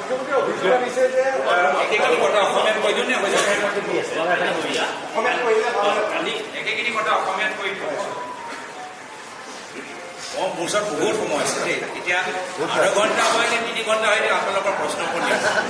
আমিতো নিজৰ 25 মিনিট আমি সামৰি দিলোঁ। এতিয়া আমাৰ ধৈৰ্য আছে, গোটেই দিন যদি প্ৰশ্ন দিবলৈ বিচাৰে আমাৰকো আপত্তি। এতিয়া মই অসমীয়াটো কৈ দিব লাগে গুৰুত্বপূৰ্ণ কথা যে প্ৰশ্ন সদনৰ ভিতৰত আমি কিছু প্ৰশ্ন উত্থাপন কৰিলোঁ যে আমাক সুধিব নালাগিছিল। মুখ্যমন্ত্ৰীয়ে ক'লে যে অসমৰ পৰা এজন সাংসদে দেশৰ সীমা সুৰক্ষা লৈ কিয় প্ৰশ্ন কৰিব লাগে, কিয় নকৰোঁ? কি অসমৰ মানুহ কি দেশৰ সীমা সুৰক্ষাৰ বাবে একো নাজানে নেকি? কি অসমৰ মানুহ কি দেশৰ বিদেশ নীতিৰ ওপৰত আমাৰ ৰায় দিব নোৱাৰো নেকি?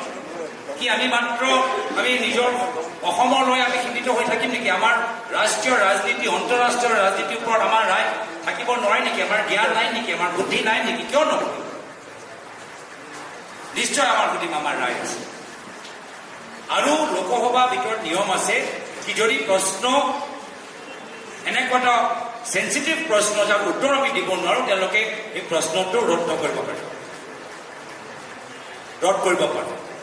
আৰু তাৰ উদাহৰণ আপোনালোকে দেখিছে, আজি বাতৰিত ওলাইছে যে প্ৰধানমন্ত্ৰীৰ কাৰ্যালয়ৰ পৰা লোকসভালৈ নিৰ্দেশ দিছে যে প্ৰধানমন্ত্ৰী কেয়াৰ ফাণ্ডৰ ওপৰত প্ৰশ্ন নকৰিব। কিয় নকৰিব? কিন্তু নিৰ্দেশ গৈছে। আৰু যি প্ৰশ্ন আমি উত্থাপন কৰিছো সেই প্ৰশ্নবোৰ বেলেগ দলৰ সাংসদজনেও উত্থাপন কৰিছে। সেই প্ৰশ্ন লোকসভা ছেক্ৰেটেৰিয়েটে অধ্যয়ন কৰিছে, দেখিছে এইটো প্ৰশ্ন শুদ্ধ আৰু এই প্ৰশ্ন উত্তৰো কেন্দ্ৰ চৰকাৰে দিব।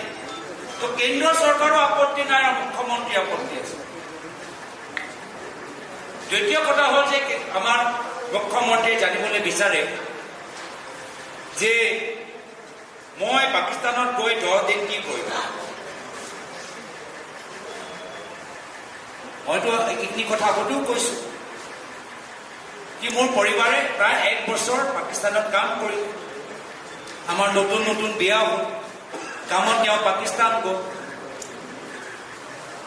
এতিয়া মই তেখেতৰ লগত যাব নোৱাৰো নেকি? মই অকলে যাবলৈ দিম? মই তেখেতৰ লগত গৈছো চাবলৈ, কেনেদৰে আছিলা, ক'ত গৈছিলা, কেনেদৰে থাকিলা। অকলে এজন বাহিৰৰ পৰা, ইউৰোপৰ পৰা অহা, UK পৰা অহা, পাকিস্তান যেনেকুৱা দেশত কেনেদৰে তুমি 1 বছৰ কাটিলা ময়ো জানিবলৈ বিচাৰো। ক'ত থাকিলা, ক'ত তোমাৰ বজাৰ, ক'ত তোমাৰ পাৰ্ক, ক'ত তুমি দোকানৰ পৰা বস্তুখিনি কিনা। আৰু হয় আমি আগতে লাহোৰলৈ গ'লো, পিছত গৈ মোৰ মন কৰিলে তকচিলা যাবলৈ। তকচিলা আমাৰ ভাৰতীয় চিভিলাইজেশ্যনৰ আমাৰ আটাইতকৈ প্ৰাচীন এটা ঠাই, আৰ্কিঅলজিকেল ঠাই। মোৰ মন কৰিলে তকচিলা যাবলৈ। আৰু নিয়ম অনুসৰি আমি যদি বেলেগ ঠাইলৈ যাবলৈ বিচাৰো, এইটো এটা নিয়ম দেই যে পাকিস্তানৰ পৰা কোনোবা ইয়াত আহিলে বা ইয়াৰ পৰা যদি কোনোবা পাকিস্তানলৈ গ'লে ক'ত ক'ত যাবা তুমি আগতে কৈ দিব লাগিব। আমি যেনেকৈ ইয়াৰ পৰা থাইলেণ্ডলৈ যাওঁ, এটা ভিজা হ'লেই হ'ল আৰু গোটেই থাইলেণ্ড ভ্ৰমণ কৰিব পাৰোঁ, সেইটো নিয়ম ইয়াত নহয়। কোনোবা পাকিস্তানৰ পৰা ভাৰত আহিলে ক'ব লাগিব কোনখন চহৰলৈ যাবা, চহৰ হিচাপে পাৰ্মিশ্যন ল'ব লাগিব। আৰু একেৰাহে আমি যেতিয়া তালৈ যাওঁ আমি চহৰ হিচাপে ক'ব লাগিব যে কোনটো চহৰত আমি থাকিম। প্ৰথম লাহোৰ, পিছত মন কৰিলে তকচিলা, ইছলামাবাদত তাই কাম কৰিলে, অফিচ তাত আছে। গ'লো মই তেখেতৰ লগত, বিচাৰিলোঁ অনুমতি। গোটেইখিনি তথ্যটো যেতিয়া আমি ঘূৰি আহিলোঁ, সাংসদ হ'লোঁ, সেই পাছপৰ্টৰ ডিটেইলছটো আমি মোদী চৰকাৰক দি দিলোঁ। মোদী চৰকাৰে নিজে ষ্টেম্পবোৰ চোৱা নাই নেকি যে ক'ত ক'ত গৈছে? 2014 গম পাই গ'ল। মোদী চৰকাৰৰ কোনো আপত্তি নাই, মোদী চৰকাৰৰ কোনো প্ৰশ্ন নাই। আৰু এটা কথা, এই যে যোৱাকালি মুখ্যমন্ত্ৰীয়ে যে সুধি আছে ক'ত গ'ল, 10 দিন ক'ত গ'ল, আমাক জনাব লাগিব। আপুনি বুজি পাওক কিমান চিৰিয়াছ SIT। SITয়ে এবাৰো মোৰ ওচৰত আহি এই প্ৰশ্নটো নুসুধিলে। SITয়ে মুখ্যমন্ত্ৰীৰ মূল প্ৰশ্ন, বিজেপি দলৰ মূল প্ৰশ্ন, ক'ত গ'ল, ক'ত গ'ল, এই 10 দিন ক'ত গ'ল, SITয়ে মোৰ ওচৰত আহি সেই প্ৰশ্নটো নুসুধিলে। মইতো জবাব দিবলৈ ৰেডি আছিলোঁ। এই প্ৰশ্নটো SIT মোৰ ওচৰত আহি নুসুধিলে কিয়?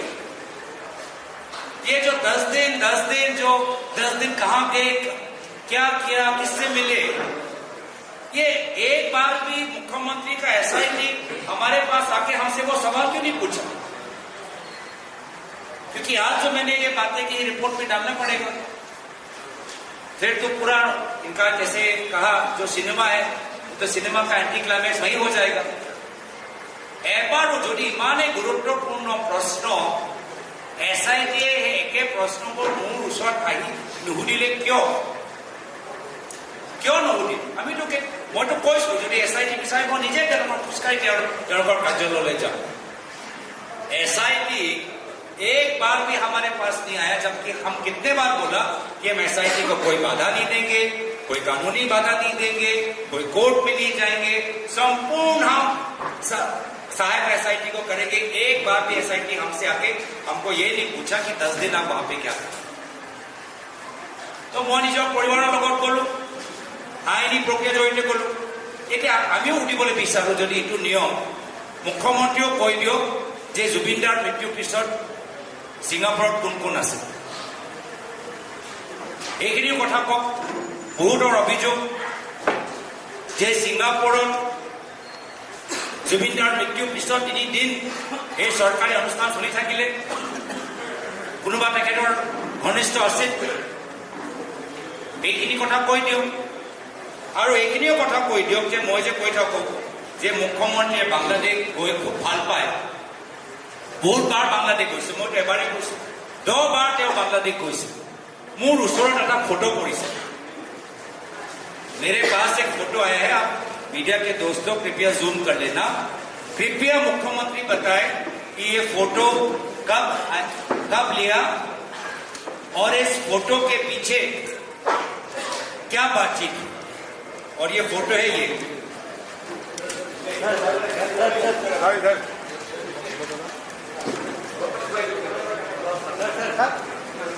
इधर लगाइए, इस तरफ। ये फोटो बांग्लादेश का है, सीधा, हाँ सीधा रखिए, सीधा। मुख्यमंत्री फोटो एक बहुत बड़े दरगाह के सामने ये फोटो है, बहुत डाঙৰ বিখ্যাত দৰগাৰ সন্মুখত এই ফটো। এই ফটো এজন ডাঙৰ বিখ্যাত মৌলানাৰ লগত হিমন্ত বিশ্ব শৰ্মা ডাঙৰীয়া ফটো।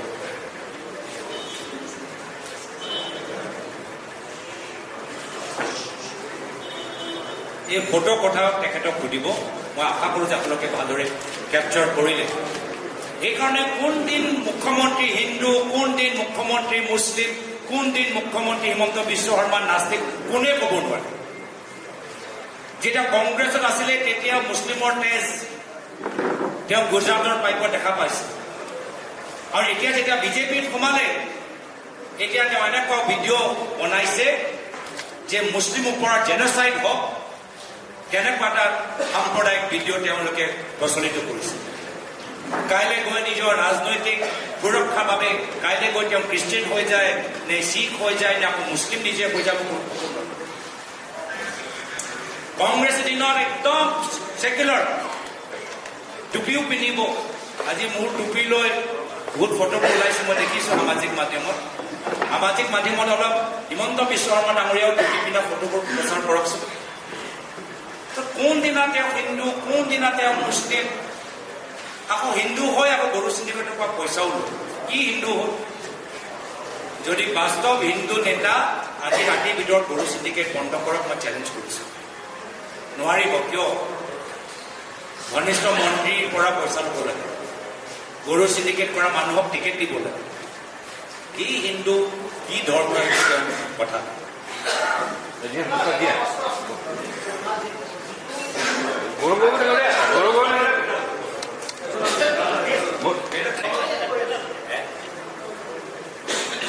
সময়ৰ ভিতৰত শুনিবা হ'ব। মইতো আছোঁ আৰু এঘণ্টা ক'বলৈ বিচাৰা বা ৰেকৰ্ড ভংগ কৰিবলৈ বিচাৰা, একো আপত্তি নাই। চব আপোনালোকৰ, আমি একদম লোকতান্ত্ৰিক দল, আপোনালোকৰ ওপৰত আমি আপোনালোকক আমনি দিওঁ। পুনৰবাৰ পিছলীয়া কথা, বৰ্তমানৰ সময়ত বেংক একাউণ্ট পাকিস্তানত নাই। কিয় থাকিব? পাকিস্তানত এতিয়া এই সময়ত এক্টিভ বেংক একাউণ্ট, গোটেই বেংক একাউণ্টবোৰ বন্ধ কৰি মোৰ পৰিবাৰে পাকিস্তান এৰি ভাৰতলৈ আহিছে। সেই সময়ত যি সময়ত পাকিস্তানৰ আছিলে, তেতিয়া বেংক একাউণ্ট লাগে দোকানৰ পৰা বস্তু কিনিবলৈ। আৰু যেতিয়া পাকিস্তানক এৰিলে, বেংক একাউণ্ট বন্ধ কৰি আহিলে। আৰু এটা অভিযোগ তেওঁ ওলাইছে যে এনেকুৱা যেন হৈছে যে একদম মানে পাকিস্তানৰ পৰা পইচা তেওঁ নিজৰ ব্যক্তিগত এমাউণ্টত জমা হৈছে। এইটো নহয়। প্ৰথম এই গোটেই প্ৰগ্ৰামটো হ'ল এটা আন্তঃৰাষ্ট্ৰীয় প্ৰগ্ৰাম, যি প্ৰগ্ৰাম আফ্ৰিকা, দক্ষিণ আমেৰিকা আৰু এছিয়া বিভিন্ন দেশৰ ভিতৰত চলি আছে এনভাইৰনমেণ্টৰ ওপৰত। এনেকুৱা ধৰণৰ বহুত হয়। আমাৰ স্পৰ্ট কি কয়, বহুত দিনৰ এনেকুৱা NGOবোৰ থাকে যে শিক্ষা ক্ষেত্ৰত এছিয়ান ডেভেলপমেণ্ট বেংক, ৱৰ্ল্ড বেংকৰ প্ৰজেক্ট আজি অসমৰ ভিতৰত হৈ আছে। এছিয়ান ডেভেলপমেণ্টৰ প্ৰজেক্টবোৰ আজি অসমৰ ভিতৰত কাজিৰঙাত হৈ আছে। তো একেৰাহে এনেকুৱা এটা ইণ্টাৰনেশ্যনেল প্ৰগ্ৰাম, যাৰ পইচা কোনো পাকিস্তানৰ পইচা নহয়, আন্তঃৰাষ্ট্ৰীয় এই চৰকাৰ যি তেওঁলোকৰ ফাণ্ডাৰ, তেওঁলোকৰ পইচা। এই পইচাটো ভাৰত পাকিস্তানৰ দুটা NGOৰ মাজত চুক্তি। যি সময়ত মোৰ পৰিবাৰ পাকিস্তানৰ NGOত আছিলে, তেতিয়া সেই আন্তঃৰাষ্ট্ৰীয় পইচা তেখেতৰ এই NGOৰ, পাকিস্তান NGOৰ পৰা তেখেতৰ একাউণ্টত সোমাইছিল। যেতিয়া তেওঁ ভাৰতৰ NGO এমপ্লয়ী হ'ল, এই পাকিস্তানৰ NGOয়ে ভাৰতৰ NGO য'ত তেওঁ চাকৰি কৰিছিল তেওঁলোকক ট্ৰান্সফাৰ কৰিলে, আৰু মাত্ৰ এমাহৰ কাৰণে এই ভাৰতৰ NGOয়ে সেই পইচাটো, আন্তঃৰাষ্ট্ৰীয় পইচাটো তেখেতৰ এমাউণ্টত, একাউণ্টত জমা কৰে। কিন্তু তেওঁতো এমপ্লয়ী, তেওঁ এটা ভাৰতীয় NGOৰ এমপ্লয়ী। এমাহৰ বাবে এই দুটা যেতিয়া শ্বিফটিংটো হ'ল, পাকিস্তান NGO, ইণ্ডিয়া NGOৰ মাজত এনেকুৱা হ'ল। আৰু গোটেইখিনিতো আমি আকৌ কওঁ, আমাৰ ইলেকশ্যনৰ সময়ত আমি এফিডেভিটবোৰ নিদিওঁ নেকি? ভাৰত চৰকাৰৰ ওচৰত আমি স্পাউচৰ এফিডেভিট নিদিওঁ নেকি? বেংক ষ্টেটমেণ্টবোৰ নিদিওঁ নেকি? এইখিনি কথা 2014-15 কথা। সেইখিনি বেংক ষ্টেটমেণ্ট কি মোদী চৰকাৰৰ ওচৰত নাই নেকি? পাকিস্তানৰ পৰা কাম আছে কি যে মানে যেতিয়া টায়াৰ যেতিয়া পাংচাৰ হৈ গ'ল, একদম হাবাটোত ধুচিবলৈ চেষ্টা কৰি আছে মুখ্যমন্ত্ৰী, কৰি আছে। কিন্তু তথ্যটো থাকিব লাগিব, যুক্তিটো থাকিব লাগিব, বেছটো থাকিব লাগিব, গোটেই কাহিনী লাই খুটাটো থাকিব লাগিব। নাথাকিলে তেখেতৰ কোৱাৰ দৰে সাংবাদিকে 2-3টা প্ৰশ্ন কৰিলে গোটেই মুখ্যমন্ত্ৰীৰ চেহেৰাটো কলা হৈ গ'ল। একদম মই যেতিয়া প্ৰথম 2-3টা প্ৰশ্ন যেতিয়া শুনিলোঁ, তেতিয়াই গম পালোঁ যে সাংবাদিকসকলো কনভিন্স হোৱা নাই। মুখ্যমন্ত্ৰীৰ কথাবোৰ, তেওঁৰ চেহেৰাবোৰ চাই গম পাব যে তেওঁ অলপ খঙাল হৈছে, ভাল পোৱা নাই। ইমান কষ্ট কৰি PPT দুজন সাংবাদিকৰ লগত আগতীয়াকৈ আলোচনা কৰি গোটেইখিনি কৰিলে, তথাপিও যে প্ৰভাৱ নেপেলালে। তাৰপিছত কি হ'ল, হেডলাইনটো কি হ'ল, ভেলকি বাজি। আমাৰ চেহেৰাবোৰ চাইছে, অলপ ঘাম ওলাইছে, কিন্তু হাঁহি মুখেৰে আপোনালোকৰ প্ৰশ্ন উত্তৰ দি আছে। হয়, গৌৰৱ গগৈ ডাঙৰীয়া মন্ত্ৰীয়ে দাঙি ধৰিছিল, কি ক'ব এই বিষয়ে? প্ৰথমটো হ'ল আজি মিডিয়া বাতৰিত এটা সেই SIT ৰিপৰ্টৰ এটা পৃষ্ঠা বাতিল হৈছে, য'ত কোৱা হৈছে যে মোৰ পৰিবাৰে নিজৰ কামৰ ক্ষেত্ৰত এটা গোপন IB ৰিপৰ্ট ইমেইল যোগেদি, অফিচৰ ইমেইল যোগেদি পঠাইছে। আপোনালোকে চাব সেই ৰিপৰ্টটো, তাৰ ৰিপৰ্টৰ উল্লেখ সাংবাদিকসকলে সংবাদ জগতত নিজে প্ৰচলিত। যি কথা চৰকাৰৰ কেতিয়াবা IB বা চৰকাৰৰ কিছুমান অফিচাৰ্ছে মিডিয়া ষ্টৰী দিয়ে, মিডিয়া ষ্টৰীৰ পৰা আধাৰিত তেওঁ নিজৰ কামৰ কাৰণে সেই ইণ্টাৰনেশ্যনেল প্ৰগ্ৰেম, এই প্ৰগ্ৰেমৰ ভিতৰত বিভিন্ন ৰিকুৱাৰমেণ্ট থাকে, জানিবলৈ বিচাৰে।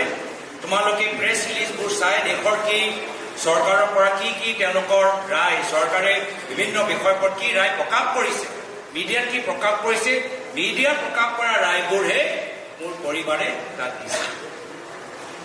এতিয়া যি পৃষ্ঠা মই চালোঁ, সেই পৃষ্ঠাটো ইণ্ডিয়ান এক্সপ্ৰেছৰ এটা ষ্টৰীতে এই কথাটো উল্লেখিত। ইণ্ডিয়ান এক্সপ্ৰেছৰ আধাৰিত ভিতৰতে এই কথাবোৰ উল্লেখিত।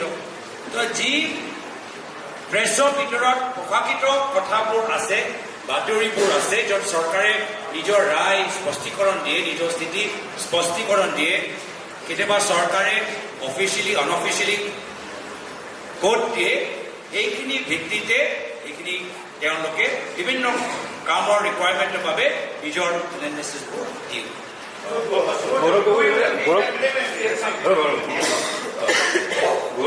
প্ৰদ্যুৎ বৰদলৈ তেওঁলোকে আৰম্ভণিতে কৈছে যে অটল বিহাৰী বাজপেয়ীও গৈছিল, মোদীও গৈছিল, আপুনিও গৈছে, কিন্তু 2013 চনত আপুনি সাংসদো নাছিলে। পাকিস্তানৰ ইণ্টেৰিয়ৰ মিনিষ্ট্ৰীৰ কাম আপোনাৰ য'ত লাগি আছে, বিশেষ ব্যক্তিক বিশেষ কাৰণত দিয়া হয়, গতিকে আপুনি কি ভিত্তিত পালে সময়ত যিটো আপুনি এজন সাংসদো নাছিল? তো পাকিস্তানলৈ ভাৰতীয় মানুহ নাযায় নেকি? নহয় নহয়, এইটো যিটো ইণ্টেৰিয়ৰ মিনিষ্ট্ৰীৰ কামটো মই আপোনাক তৰ্ক বিতৰ্ক কৰা নাই, মই আপোনাৰ প্ৰশ্নৰ উত্তৰটো দি আছোঁ, আৰু উত্তৰটো মোক সম্পূৰ্ণ কৰিবলৈ দিয়ক। তাৰপিছত যদি কিবা প্ৰশ্ন থাকে মোৰ আপত্তি। প্ৰত্যেক বছৰ পাকিস্তানলৈ মানুহবোৰ যায়, খেলুৱৈবোৰ যায়, নাগৰিকবোৰ যায়, ধৰ্মীয় অনুষ্ঠানলৈ যাবলৈ, শিখ অনুষ্ঠানলৈ যাবলৈ যায়, ৰিচাৰ্চ কৰিবলৈ যায়, মিটিং কৰিবলৈ যায়। তেওঁলোকে কেনেকৈ যায়? তেওঁলোকে যিদৰে ভাৰতৰ পৰা প্ৰত্যেক বছৰ প্ৰত্যেক মাহ মানুহবোৰে ফ্লাইট যোগেদি যায়, সেই সময়ত 2013-14 চনত যেনেকৈ বেপাৰীসকল যায়, এক্সপৰ্টৰবোৰ যায়, ট্ৰেড যায়, গুডছবোৰ যায়, যি নিয়ম সাধাৰণ ভাৰতীয় নাগৰিকে পালন কৰি যায়, সেই একে নিয়ম পালন কৰি মই গৈছোঁ। আৰু নিয়ম মতে মই আগতে কৈছোঁ যে তাত গ'লে কোনটো চহৰত যাব তাৰ অনুমতি ল'ব লাগে। আৰু নিশ্চয় আমাৰ এনেকুৱা এটা নিয়ম যে ইয়াৰ পৰা তাত গ'লে, তাৰ পৰা ইয়াত আহিলে হোম ডিপাৰ্টমেণ্টৰ ক্লিয়াৰেঞ্চ লাগিব, হোম ডিপাৰ্টমেণ্টত জনাব লাগিব। হোম ডিপাৰ্টমেণ্টৰ ক্লিয়াৰেঞ্চ নোহোৱাকৈ আমি তাত যাব নোৱাৰোঁ, তাত আমি আহিব নোৱাৰোঁ। এতিয়া আমি অনুমতি বিচাৰিছোঁ, ক্লিয়াৰেঞ্চ বিচাৰিছোঁ, এইটো ইনভিটেশ্যন কেনেকৈ হ'ব? মুখ্যমন্ত্ৰী শব্দবোৰ চাব দেই। মুখ্যমন্ত্ৰীয়ে কৈছে যে মই পাকিস্তানৰ ইণ্টেৰিয়ৰ গৃহ বিভাগৰ নিমন্ত্ৰণত গৈছোঁ।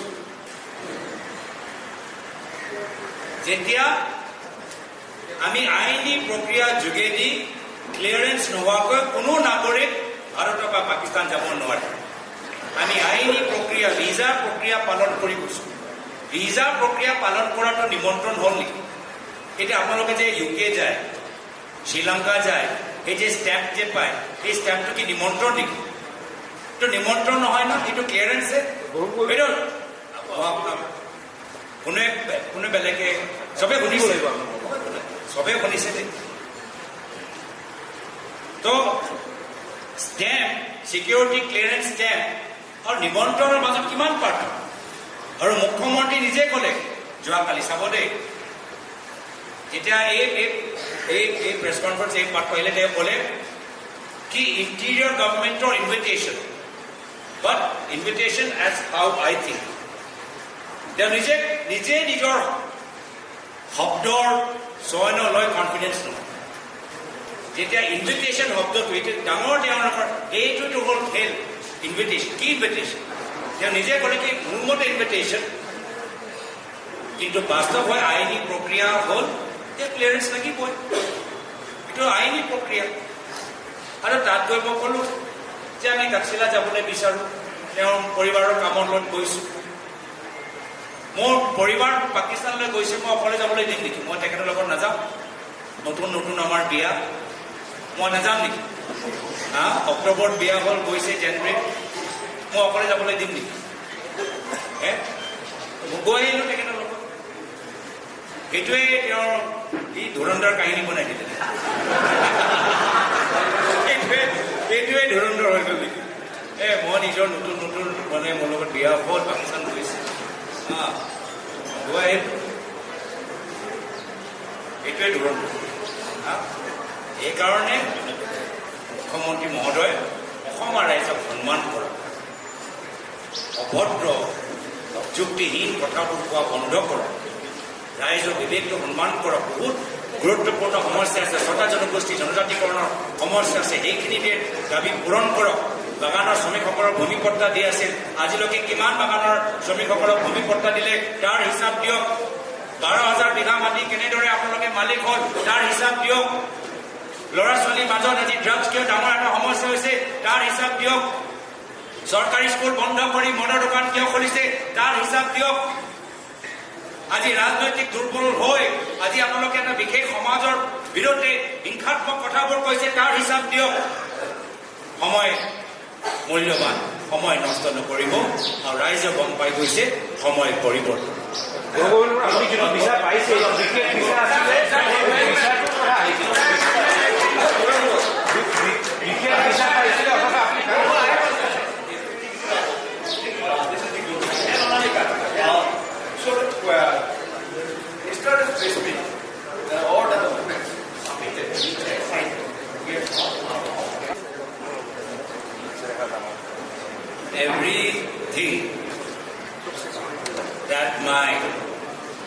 everything that has been, is in my knowledge, as I have seen in the media, that has been attributed to my wife sharing confidential information. Those allegations are absolutely false, baseless, and bogus.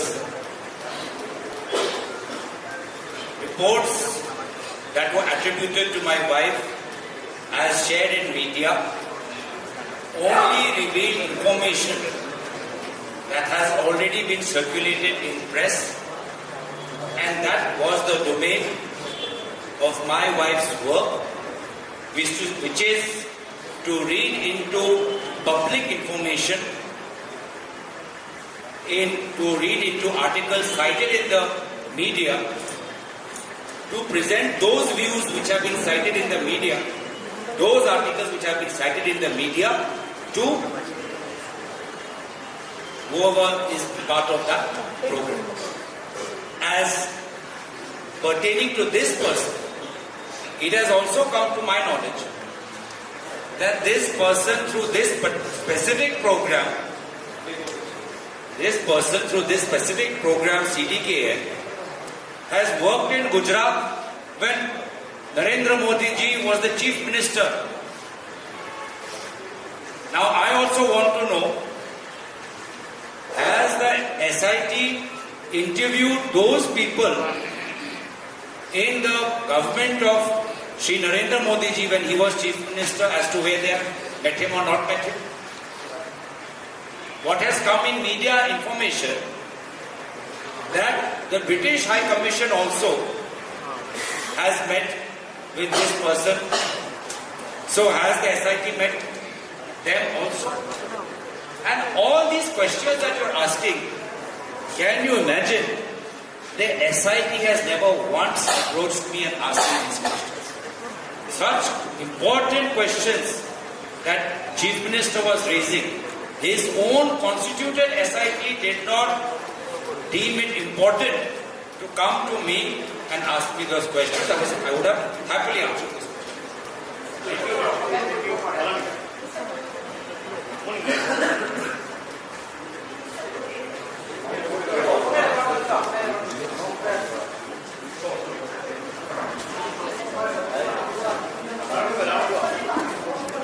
And regarding the social media post, CM clearly mentioned that for the 10 days you were silent on social media. So what do you say on this?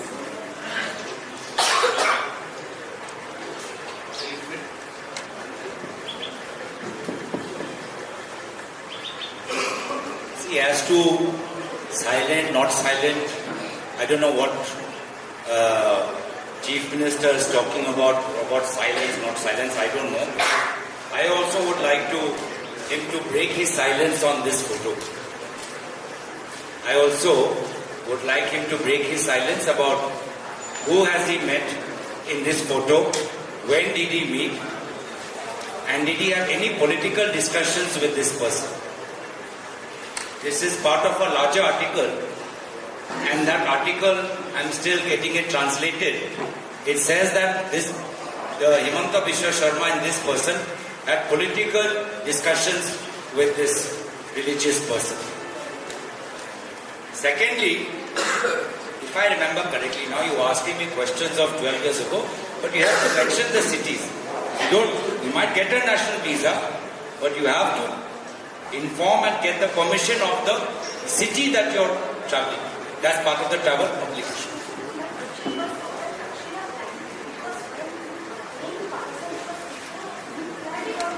No, after. I just said, after. I have gone only because I have married my wife 3 months before. She's going to Pakistan. I feel it's my duty as a husband to accompany her. But it is also being said that you amended the visa when you were in Pakistan, which is regularly not possible for any Indian citizen to get a visa amended when you were in Pakistan. What is visa amendment? Did you understand? What is visa amendment? That your permission to visit Islamabad and Karachi was approved when you were already in Pakistan, which is basically... I have already explained that when you apply for permission, you mention the city that you will be traveling to. Once you are there, if you want to add more destinations, the agreement between both countries is such that you can add those cities within those time period that you are there, but you have to get that clearance. Without clearance, no Pakistani can come and go anywhere. In that time, 2013-14, the regime was such, no Indian can go on one visa and roam around the country, and no Pakistani can come and roam around the country. You have to go, mention the city. If you are there, during the time you are allowed to stay there. If you want to travel, you have to apply for permission.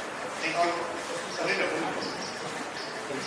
2013 চনত চিটিকেন নামৰ যিটো সংস্থা, সেই সংস্থাটোৱে গুজৰাটত 2013 চনত চিটিকেন নামৰ সংস্থাটোৱে 2013 চনত জলবায়ু পৰিৱৰ্তনৰ ওপৰত কাম কৰিছিলে গুজৰাটত। আৰু সেই সময়ত মই সেইটোৱে জানিবলৈ বিচাৰোঁ যে ৰাষ্ট্ৰীয় সুৰক্ষালৈ কি গুজৰাটৰ চৰকাৰে কিবা কনফিডেন্সিয়েল ইনফৰমেশ্যন এৰি দিলে নেকি?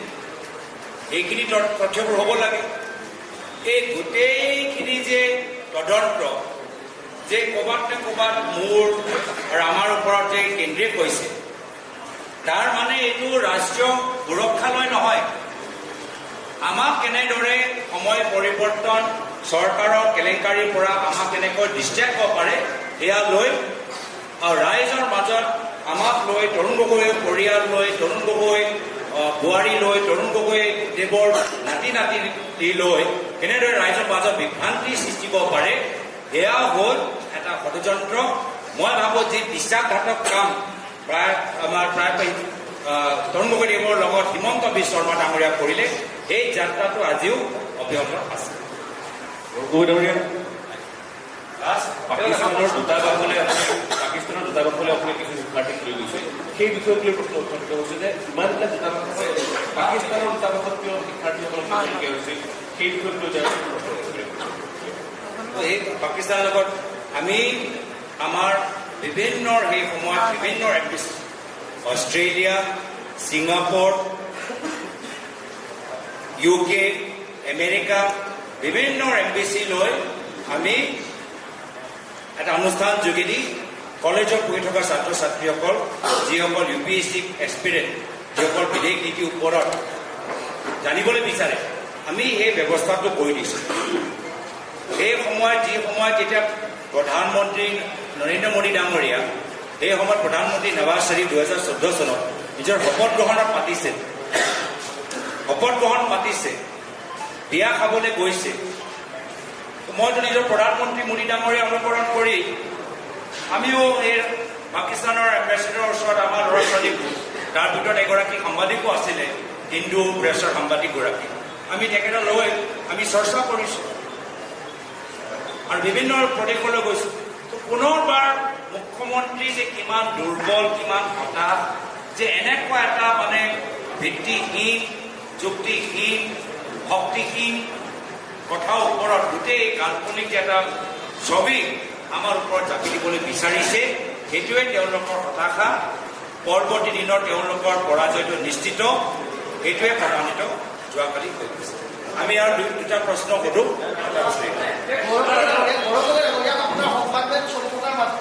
মুখ্যমন্ত্ৰী ডক্টৰ হিমন্ত বিশ্ব শৰ্মাই এটা টুইট কৰিছে যে আপুনি যিটো কথা কৈছে তথ্যবিলাক কথা এই তথ্যবিলাকখন ইছলামাবাদত নহয় ৰাৱলপিণ্ডিহে আছে।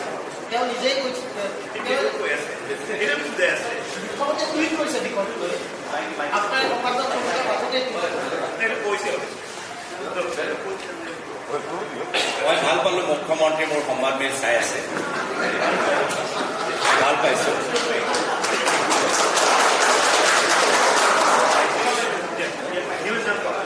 আৰু তক্ষশিলা আমাৰ ইণ্ডাছ চিভিলাইজেশ্যন আমাৰ ভাৰতীয় চিভিলাইজেশ্যনৰ আমাৰ যে তাৰ পৰা আমাৰ ভাৰতীয় চিভিলাইজেশ্যন গোটেই পৃথিৱীত আটাইতকৈ পুৰণি চিভিলাইজেশ্যন সেই আৰ্কিঅলজিকেল চাইট লৈ গৈছোঁ।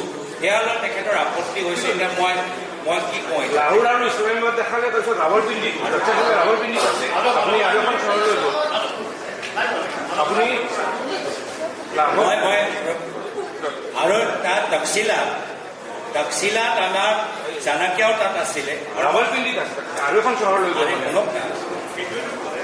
মই সেইটোৱে কৈছোঁ ইছলামাবাদ পৰা কিমান দূৰ চাই লওক ইছলামাবাদ পৰা কিমান দূৰ চাই লওক এইটো মই চাই লওক আপোনালোকে চাই লওক। এইটো আমি গৈ এনেকৈ ঘূৰি আহিছোঁ চাই লওক। আৰু আপুনি নিজে কৈছে বেলেগ বেলেগ চহৰলৈ যাবৰ কাৰণে বেলেগ বেলেগ ভিছা দিবৰ কাৰণে সোধা হৈছে আৰু ঠিক আছে সেইটোৱে কথা গুৰুত্বটো নহয় কথা। সেইকাৰণে আমি কৈছোঁ যে আমাৰ ইছলামাবাদ আৰু লাহোৰ সিহঁতৰ মাজে মাজে কৰাচিও কৈ দিছে। এটা সময়ততো এই কোনোবা এজন বিজেপি বিধায়ক হিমন্ত বিশ্ব শৰ্মা ঘনিষ্ঠ এটাতো পুৰা আইটেনেৰি মোৰ চাপি দিলে বাৰু। ইয়াত ব্ৰেকফাষ্ট, তাত ISI, তাত তেওঁলোকৰ লাঞ্চ, তাৰপিছত ডিলিট কৰি দিলে।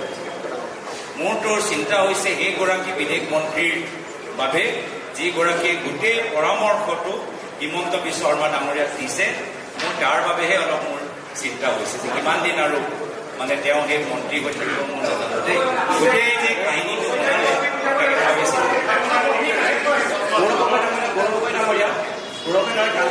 মুখ্যমন্ত্ৰীয়ে এটা ইংগিত দিছে যে ক'ৰবাত আপুনি ব্লেকমেইলৰ সন্মুখীন হৈছিল, ব্লেকমেইলৰ সন্মুখীন হৈ পাকিস্তানত গৈছিল, 10 দিন পাকিস্তানত আছিল আৰু সেইখিনি সময়ত আপুনি কিছুমান গ্ৰুপত কিছুমান কাম কৰিব লগা হৈছিল আৰু সেই গোটেই বিষয়টোৰ লগত ক'ৰবাত ব্লেকমেইলটো জড়িত আছে আৰু হয়তো পাকিস্তানে আপোনাৰ সেই সকলোবোৰ গোপন বৈঠক ৰেকৰ্ডিং কৰি ৰাখিছে। আপুনি অসমৰ মুখ্যমন্ত্ৰী হ'লে, দেশৰ প্ৰধানমন্ত্ৰী হ'লে আপোনাক পৰৱৰ্তীকৈ ব্লেকমেইলিং কৰি পাকিস্তানতে কাম ভাল ধুৰন্ধৰ চিনেমা ভাল বনাইছে। প্ৰমাণ দিব পাৰিলে অভিযোগটো আমিও নিব পাৰোঁ। প্ৰমাণ কি দিলে? এই যে SI কি প্ৰমাণ দিলে? কিন্তু ভাল তেওঁ ধুৰন্ধৰ বনাইছে। হয়তো অভিযোগ প্ৰমাণটো কি দিলে? সেইটোৱে কৈছে আপোনাৰ ঠিকেই ক'লে। প্ৰয়াত তৰুণ গগৈদেৱৰ গোটেই পৰিয়ালৰ ইমেজ তেওঁ ৰাইজৰ মাজত কণ্টেক্টত পেলাব বিচাৰিছে। কিন্তু অসমৰ জনসাধাৰণৰ মৰম, প্ৰয়াত তৰুণ গগৈদেৱৰ প্ৰতি শ্ৰদ্ধা আমাৰ বাবে আমাৰ সুৰক্ষা কৱচ। এই মুখ্যমন্ত্ৰীয়ে ইমান দিন চেষ্টা কৰি আছে 1% আমাক ক্ষতি কৰিব নোৱাৰে। প্ৰয়াত তৰুণ গগৈদেৱৰ পুত্ৰ লাচিতৰ বংশধৰ থাকে। গৌৰৱ গগৈজী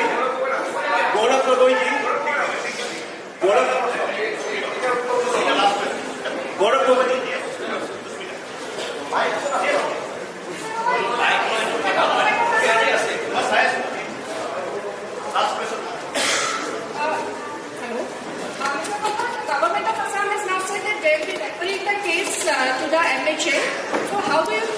The Chief Minister of Assam had already said in the month of August that come 10 September 2025, he will make the report known to the central government. It has been 6 months.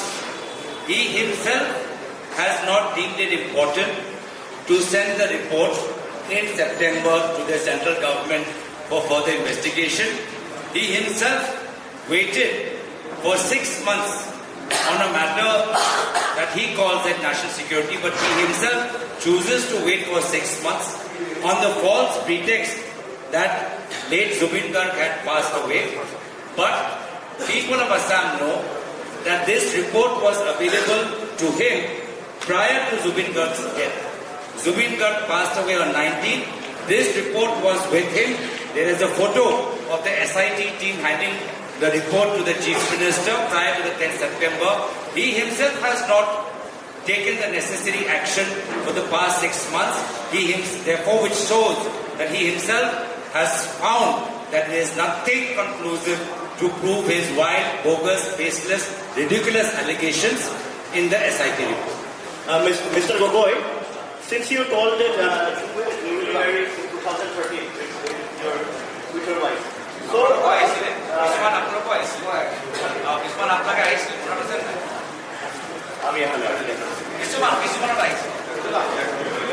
Mr. Gogoi, my question is that since you were married in 2013 and you went with your wife to Pakistan, so that she doesn't face any problem, so that you want to accompany because you are newlywed. But Mr. Himanta Biswa Sharma has said that your wife was enrolled with Pakistan, the NGO, March 18, 2011. So during that time, she became very close with Mr. Ali Toki. What do you have to say? Ali Toki. What is the question? Question is that the person that you're from talking about. 2011 to 2013. Yes. You know anything that what kind of work she did? Did she disclose anything? She was physically working in the NGO employed based in Pakistan. When we visited, she was working with the Indian partner of the NGO. The international program of which the Pakistan NGO and the Indian NGO are a part of, that international program is still running. And that same international program, that CDKN, has gone and worked in Gujarat when Shri Narendra Modi ji was the Chief Minister.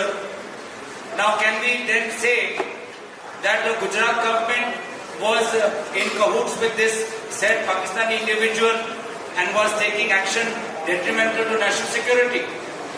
Why Gujarat government getting clean chit and my wife not?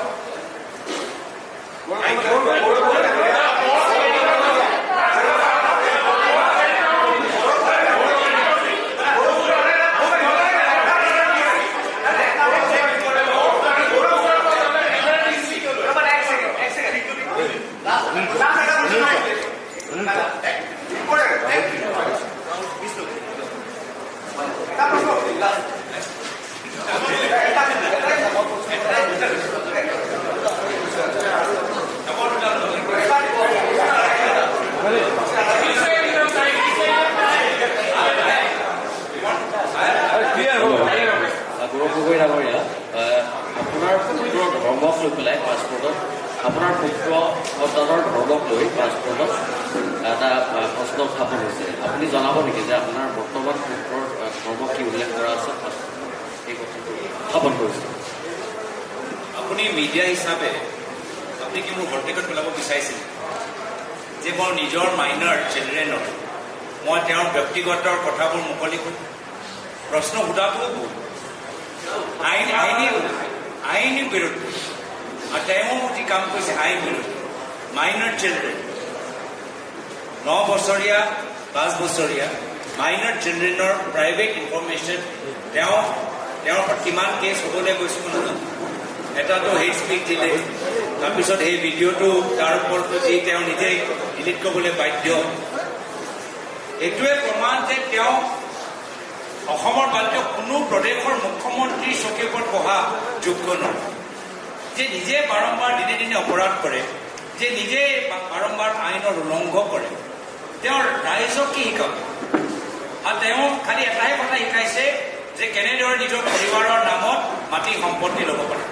এতিয়া তেওঁকহে চাই তেওঁলোকৰ ঘনিষ্ঠ মন্ত্ৰী বিধায়ক সেই একেখিনি কাম কৰিছে। সকলোৱে নিজৰ পৰিবাৰৰ নামত ক'ৰবাত গৰু কিনিছে, ক'ৰবাত মাটি লৈছে, ক'ৰবাত মহিলা সমিতি মাটি দখল কৰিছে। এই গোটেই মডেলটো পৰিবাৰক ইউজ কৰি এই গোটেই মডেলটোহে হিমন্ত বিশ্ব শৰ্মা ডাঙৰীয়া গোটেই দেশত অসমৰ বিজেপি নেতাৰ মাজত প্ৰচলিত।